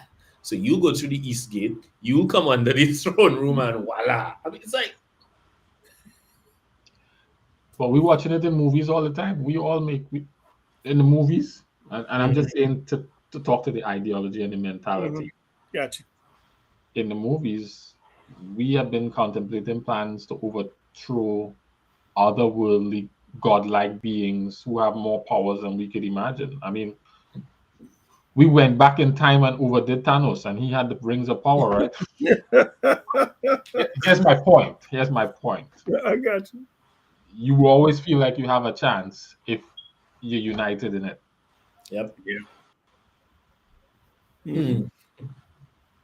Yeah, we are built to overcome challenges, right? To problem solve. Yep. So, Yeah. Yeah. Overcoming challenges has always been about uniting. And that's why we have wars as well. Because America against the I world. think what God purposefully did is He said, "Listen, I'm going to take the answer to your problems, and I'm going to split it up among all of you. So you have a piece, you have a piece, you have a piece, you have a piece, and so you don't get to the answer unless there's that community and collaboration. If there is, great, and if there isn't, well, but you can't really connect to anyone else unless you grow and develop yourself first, because you're going to have difficulty if you have a mature mindset and you're dealing with children. It's going to be difficult, right? Because there are lots of children in the bodies of adults, right? So what is incumbent on you is to be the best version of yourself so that you can then connect and collaborate with the best version of others. right. Otherwise, you're going to be envious of them. They'll be envious of you. Any number of, yeah. I know that was my little observation thought thingy for the day. Laurie, did you have any that you brought for us today? That's all right. Cliff, how about yourself? No, man. This is the part where we're waiting for water for the thirsty man, and it starts to irritate me how bad the children flip flop all the time. Every time you turn around, it's like 4-1. It's like one king does well and turn the hearts of the children back to God, and then the son comes in and just levels everything, man. And the next two kings or whatever is just acting like fools, and God is talking about the high places and the trees, and I'm like, what were these fools doing? Like they were just going buck wild. And you think about it, and what always makes me think is like, man, if God wasn't in the pillar of cloud or the fire, they was just cutting up. I agree. You say to yourself that you would never do it, but then I say to myself, no, I don't want to say that because I just don't know the circumstances. But you sit there and you say, how can you ask God to get you out of this thing? And He shows a miracle and gets you out of it. And 2 weeks later, you back to doing the thing that they got you in it in the first place. And worse. Because it's sweet. Cliff. It appears. There's some value in it. There's some immediate value. I mean, like, I was like asking how you end up in jail for drugs and then you're back on the street. You do 10 years and then come back out and I mean, I get it. It's, you don't want to change. That's the root of it. I get that it's sweet. I get that it's sweet and there's benefit, but I think it's because you just don't get the value of relationship yet. Yes. Because when you get the value of relationship and a lordship, then it does change. Yes. You have to come to value. There was a really eloquent way you put it sometimes, Jared, where you will basically, it's like when you get to a point that you value the relationship more than you value the other thing. I want to do this, but I won't because of how much I value this connection. Correct. Yeah, that's when change happens. Right. And you see that even in personal relationships, right? Where the husband or the wife, the boyfriend, girlfriend, whatever, they might be wilding out. And then when they realize when they come to value this person more, those things change. And if they don't come to that point, well... Isn't that what they do to help people who are struggling with addictions, Cliff? They teach them to find something to value more than that? There's just coping mechanisms. It's recognizing your triggers first of all, and then just developing better coping mechanisms. It's to find value or joy or excitement in other things. Yeah. I would say that the difficulty is God is saying, wait a minute, you like, yo, God, I just tasted this mango. Have you tasted a good mango before? And God is like, yeah, but the fruit that I'm offering you is way better than the mango. And you like, let me see it. He's like, nah, you can't really see it. You got to believe that I have it. A mango in the hand is worth two in the bush. And there you go. And that's the problem that everybody faces is they didn't taste that mango. And what you're trying to offer me, I can't see, taste, or smell yet. I just have to believe that it is. Yep.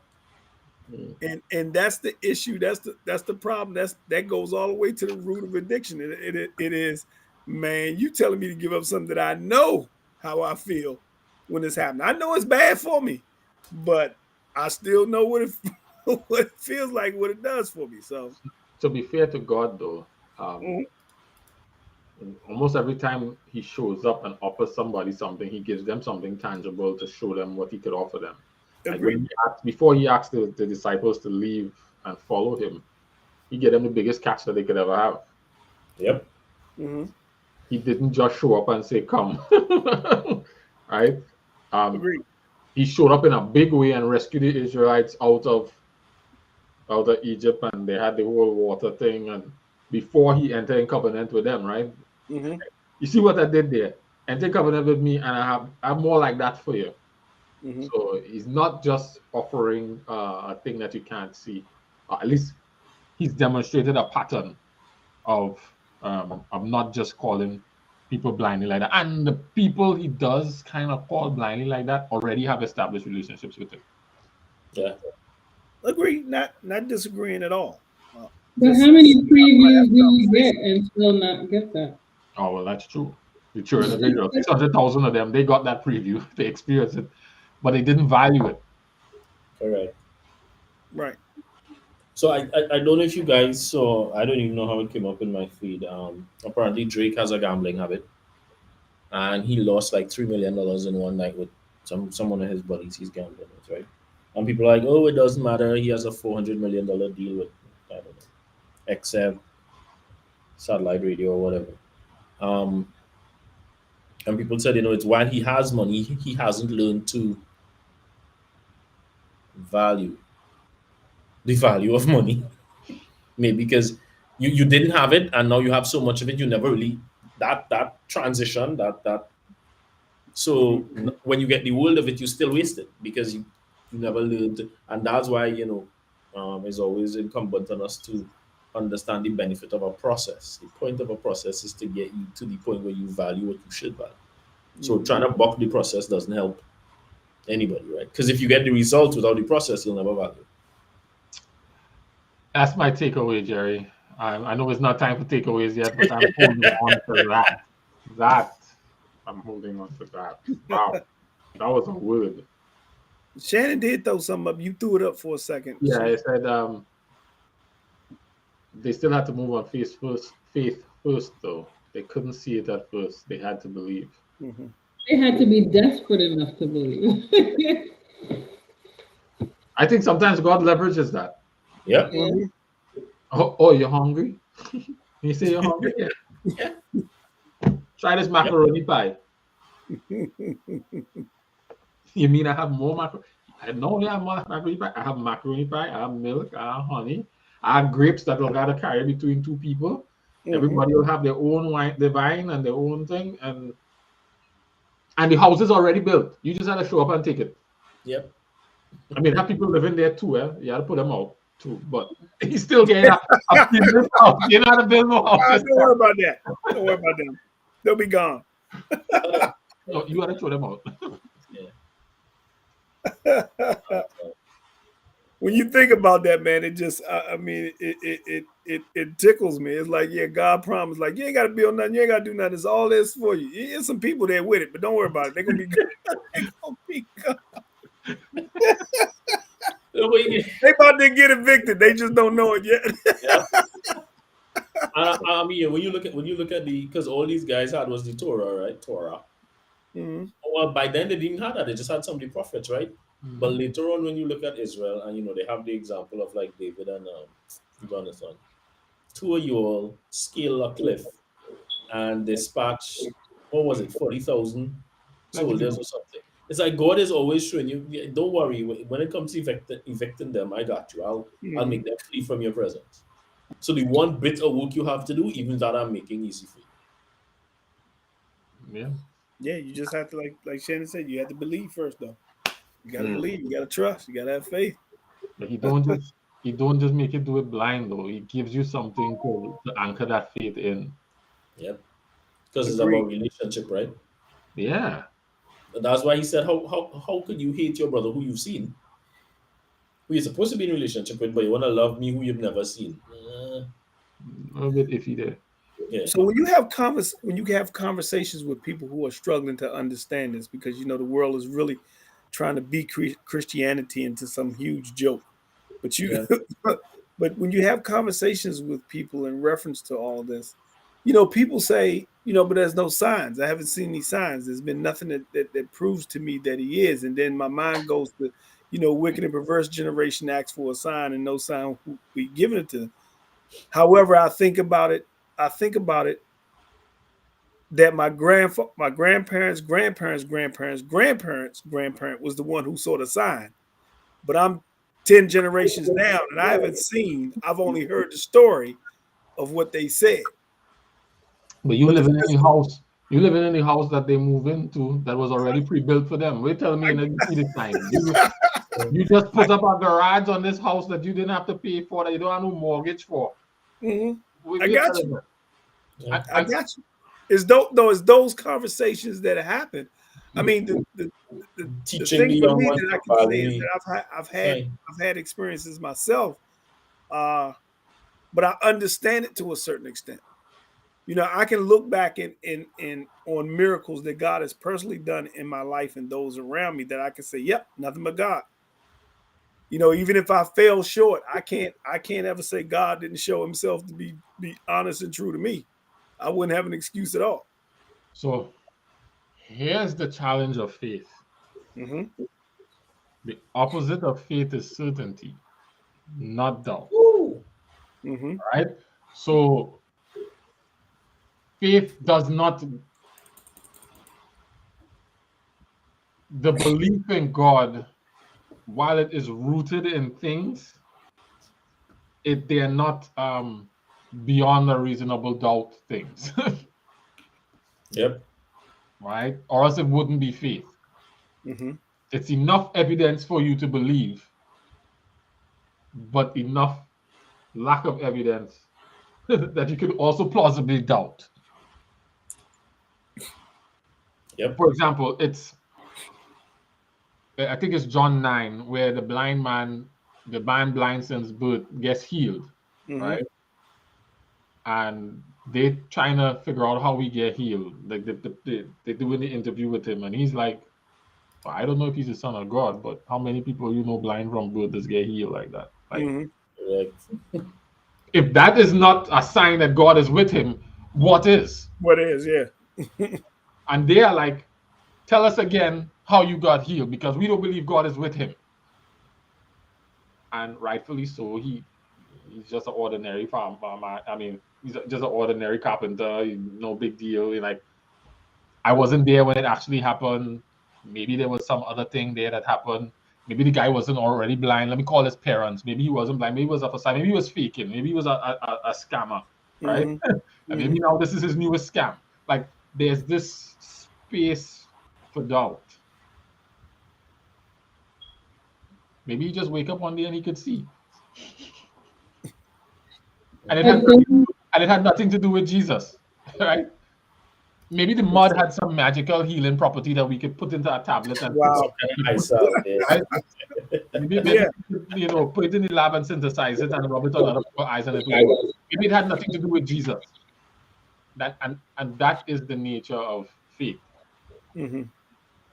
Is there evidence? Yes. Is it foolproof evidence? No. I think, but I understand what you mean. I think too I think that the enemy also muddies the water with counterfeit things, and so it makes it harder for people to see and believe what they see, because it's like, yeah, but because there's fake stuff out there. You know what I'm saying? So it kind of muddies the water. So you're like, I'm gonna have to see behind the scenes, above the scenes. I need to see I need to see at all angles, because now we're a skeptical generation. Like, we need proof. We need facts upon facts. We need all the receipts in order to know that what it is what it is. No, but to that point, Lauren, it's like we say that, but then we kind of make liars of ourselves, because even if we have That comment I'm gonna save for afterwards. And I remember it this time, don't worry, it won't be like last time. Right to the But Yeah. you know, if you sit down and you think about like every morning people get into cars to, you know, they get on the subway, they get into a plane, and they're convinced they're gonna get to where they're going. The pilot isn't inebriated, the engines are all tested. We put so much faith into so many things Mhm. that we have no material proof of. But then when it's something we don't want to do, well, you know, I need evidence to support, Mhm. Mhm. you know, Great. and just tying in this evidence discussion, you guys know this clinical psychologist Jordan Peterson, No. who was you know, avowed atheist, and what he said had him reconsider um, Christianity. There was some illness and whatnot he was fighting, and here it is people who he would debate against fiercely, who were Christian. The outpouring of love and support and whatnot, the way they would work together as a community, and then the way they would surround him and support him during his illness. So it wasn't even the fact that he had an illness and, you know, while I'm on my back, I might as well turn to God. But it's like, I was basically treating you all with hate and disdain, and all my fellow professors who are atheists could give two, you know, feathers about me, but you're the ones Mhm. showing me this love and support and whatnot. And sometimes that is the sign, right? By this shall men know you are my disciples, your love for one another. I mean, sometimes that is all the evidence you need. Mhm. I would even go add this onto it, Jerry, in agreement with you 100%. There are enough stories in the Bible of people who you think didn't have no relationship with God or weren't a part of the community of faith that God was talking to and interacting and finding a way to get their attention. Mm-hmm. Like the Pharaoh in Joseph's time. Mm-hmm. God found a way to communicate with him to the Yep. place where he was responding and responded and went seeking out with it. God knows the individuals, right? Mhm. Yep. And how to speak to them or reveal himself to them. And he doesn't necessarily need you or me to do it. Sometimes he does Correct. send you and me to do it because that's how he's planned. That's how he chooses to get to them, right? But like he shows up when he needs to show up, how he needs to show up in a way that even those people who don't have a basis for faith can say, "Oh man, this have to be something other than have to be something other than something I can reason." Circumstance and consequences. Yeah. Mhm. Right. Wasn't it one of the was it Nebuchadnezzar or some one of those Yeah. pharaohs or something where God said, you know, his servant? Yeah, Nebuchadnezzar was a servant Yeah. because I raise him up. He's the To pot of deal oil with. that I Yeah. call. Mhm. He's the belt that I went and looked for. He's the leather belt I choose. I want this belt here. Or go pick your switch. I must switch. That's how I wanted to ask earlier. I didn't know how to squeeze that in, but starting from Isaiah 14, this God is not only talking about punishing Israel, but he's punishing the Babylonians, the Assyrians, the Moabites, like everybody in that area. Like, Yeah. so they all Equal have opportunity meter. relationships with him to some degree. They're all getting punished according to their relationship or what Correct. they know. Right. Or like Correct. that. Right. Mhm. That's Correct. the because how does he put it? Who he loves, he chastises, right? So Yeah. for him to be chastising you, there must be some degree of relationship and love and conversation going back and forth.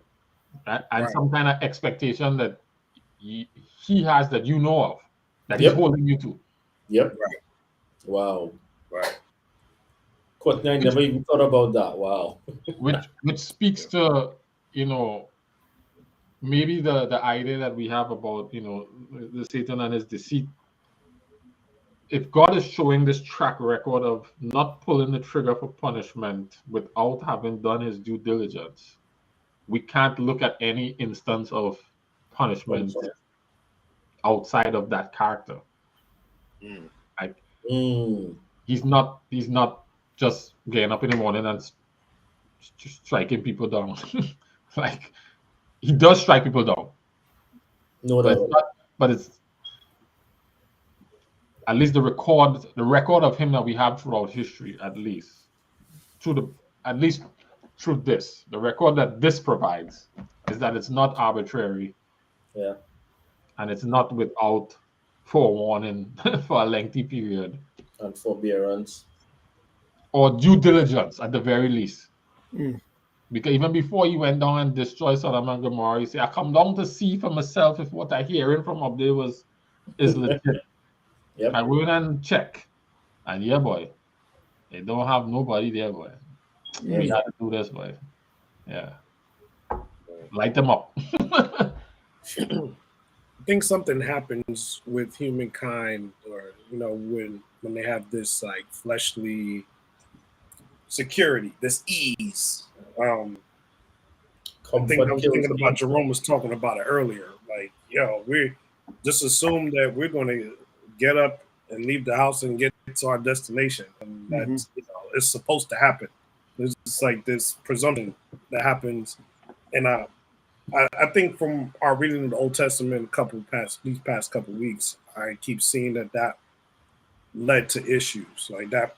There's this pride that people have, and that comfort, that luxury, it causes them to fall into this carelessness. Yeah, we don't cherish what's easily accessible. Like for those who live in places where they got the cars, they got the planes, they got the whatever, we kind of like, I'm going to car, I'm going to take people that don't have it. Like, yo, if I could just get a bicycle that works, like they share, you know what I'm saying? It's a totally different hierarchy. And that's why I think a lot of times where you'll see like the statistics of where believers are, like they're in the places that don't have the access to a lot of things we take advantage of and we take lightly. We're like, oh yeah, I'm gonna wake up tomorrow. Yeah, and then I'm gonna go. Oh yeah, and I'm gonna go to my friends. Like, yeah, you just assume that that's how your day's gonna go because that's how it's been going. Mm-hmm. But there's no guarantee to that. But we don't cherish what we have easy access to. We're just like, oh, okay, well, it's gonna happen like this tomorrow, and then it doesn't, and you're like, Right. God, what did I do? Are you punishing me? Lauren, I see a lot of that. If you guys ever taken, or I know you see a lot of it on like Maranatha Mission Stories, where they take these kids and have them building homes and hospitals and schools wherever else in the world. And the one thing that's, unanimous among all of them is, wow, they really now have come to value what they have and the blessings God has given them. Because now you realize what it is to not have, right? Meanwhile, first world problems. Something on the news I saw the other day. This kid drives his brand new 5 Series off a bridge because he insisted to the parents he wanted a CLS 45 or something, and they just bought him a regular 5 Series, and he was pissed. Like, dude, what? Wait. Yeah. So he wanted a Mercedes CLS. They bought him a 5 Series, and he's like, "No, I'm not having it. Drive it off a bridge." Yeah. No value, no appreciation for nothing. And we all do that at our own level. Oh right? yes. We did it with the car. We do it with what we got, and then anybody else look. Whatever the hierarchy that you're on, like we all do it. Like that sounds insane to me. Like that right there sounds insane. But that's because I'm not on that level. Now, maybe if I was on that level, I'm like, what? So I would say we are at that level, as you rightly said, about different things. Yep. We are exactly at that level, just our what is different. So what I continue to hear, I think as we try to wrap up because it's 10 o'clock, I consistently hear topic of value and how value and what we value informs what we do or don't do and how we interact, particularly as it relates to God, but across the board, but not particularly relates to God. And that our faith needs to be rooted in our relationship with God. It's not in the what that he's doing, but who he is that allows us to believe and who he's revealed himself to be. And I think that's even what he is looking for, is what I'm hearing. Like relationship is the key component, and being in relationship with him and with others. And then I'm going to give my takeaway going first, is that you can't skip the process. Why is that, Jerry? Why was that again? Because that's how you develop value. Correct. Value is developed in the process. If you don't have the process, you don't actually the chances of developing the value are diminished. I wouldn't say it's absolute that you won't get the value, but greatly diminished. Yep. Right. Going through the process, this greatly increases the chances of having greater value for whatever the process, the outcome of the process. So don't skip the process if you wanted to get value. Let's find Shannon's takeaway before she jump off. She was saying goodbye. Oh yeah, Shannon. That's a good point. She has Takeaway before we go, please. And then while you're sharing, I'll start with Courtney and come around. Me? Oh, Courtney. Oh, you can go there. Yeah, go first, Chris. I'm gonna go to you and then come back up to Courtney. How about that?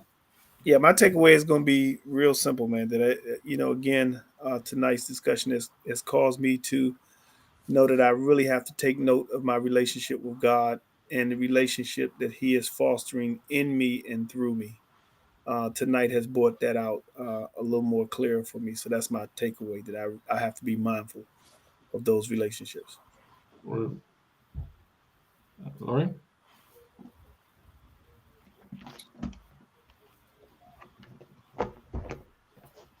I think it's that statement you just made about having faith in who He is and not what He can do. I've been having this thought like all week. I don't know what it is, but it was like, come see me. Don't ask me why. The phrase just keeps going over my head, like, come see me, come see me. I'm like, okay, Lord. Okay. I got you. Let's see that. Jerry?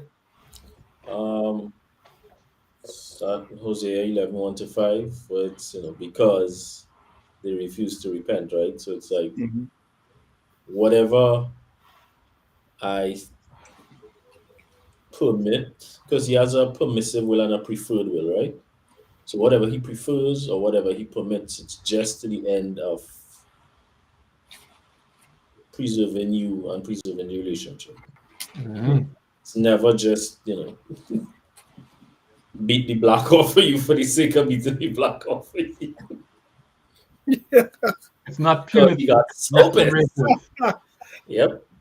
Yeah. It's not punitive, it's restorative. Yeah. All right, Courtney. All right. Two things. I think the process of reconciling Himself with us and us to each other. I think that's something that I didn't, I think was a part of the focus tonight, and also just the whole defilement, wickedness, of sin and of men, how it cursed the earth. So it's just like the earth must endure some of that judgment, that righteous judgment of God also. So like we talked about, even though there are some in the midst that might be actually being obedient and keeping a covenant, oftentimes they have to share in the the judgment of God also, what I mean? So that whole all for one for all type of vibe, I see it. I got you. I did find the verse that I remember that triggered me. It was Jeremiah 2:7. That was the one that showed up that I was trying to remember. That was in our recent reading. Yeah. But it's in other places, but that was the verse in particular, Jeremiah 2:7. I know it was in the last few days that I read that. Yeah. So, all right. Thank you guys for your perspectives, your contributions, and for walking this path with me and my musings around, how God sees us and views us as a collective. That was very impactful for me this week. So, I have a couple other things that were impactful, but another time for that. Yeah, we are on every first and third Friday, and we'll be on again in October because I think we have 2 weeks between now and when next we are here.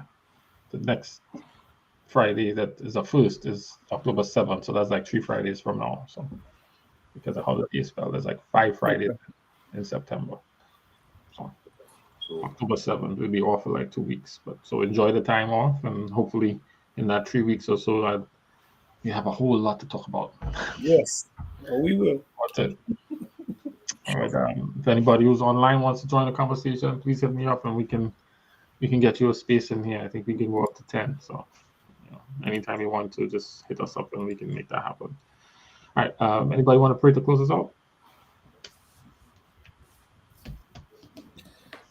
Go for it. I will. All right. Cool. Father, again, we thank you once again for gathering us here tonight on your blessed Sabbath night to discuss your word and how it permeates through our lives, bringing us once again to a good understanding of community and ultimately of a relationship with you. Now, Father, we pray that this word that we speak every night will go out and do what it was meant to do when it left your lips, Father, that it enters everybody's hearts and changes them. Please forgive us for our sins, and may your Holy Spirit rest, rule, and abide in our lives and point others to you. For this is our prayer in your holy name, Yahushua, we pray. Amen. Amen. Amen.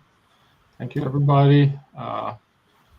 Appreciate you guys. And if you're not reading with us, get a copy of the plan, read with us, join the conversation, join the reading. Sometimes we feel like we're random, but it's because we're all in the reading. We kind of understand where we are and why it makes sense. And I can appreciate where if you come on, you're like, what are they talking about? And why don't they have a pre-planned topic? Because of that dynamic. So if you're not reading with us, you could feel a little lost. So if you don't have a copy of the reading plan, get it, join it, and then you can follow along a little bit better with where we are. And where can they find that, Jared? They can find that on the internet. Our website, waterforthethirsty.com. You can get a PDF copy there, and there are also links to the various app stores where you can download it. Download the app. We have an app. We have an app. We have an app where you can download it. What I'm talking about. What's that? Yeah, it's in the App Store. It's in the Google Play and the Apple Store. So you just search for Water for the Thirsty, and it's there. And when you pull it up, the readings are there every day, and you can just hit the reading for today, and it's right there. You can read it right from the app, or you can use it as I do to go to my Bible. So you just pull it up on the phone and then go to the Bible. But the trick thing about reading it on your phone is that somebody's going to text you while you're reading it. So you may want to get a paper copy. That way you can put the phone down, because once you get text while you're reading it from the phone, it's over after that. So Courtney, you knew you wanted to do it. Go ahead, Courtney. There it is. There it is. Physical copy. That's right. That's right. And there's a print copy. If you email me, we can organize to get you one. Yeah. And where do they email? Where do they email you at, Jared? info@waterforthethirsty.com. But if you go to the website, all that information is there. The email address. You can even get the print copy of the form. You can download the PDF, print it yourself. Yeah. You can hit us up on Instagram or Facebook. There's a group as well. We're all out there. Thirsty.com. Yeah. Water for the Thirsty. Drink up. See you guys in October. There you go. Be blessed.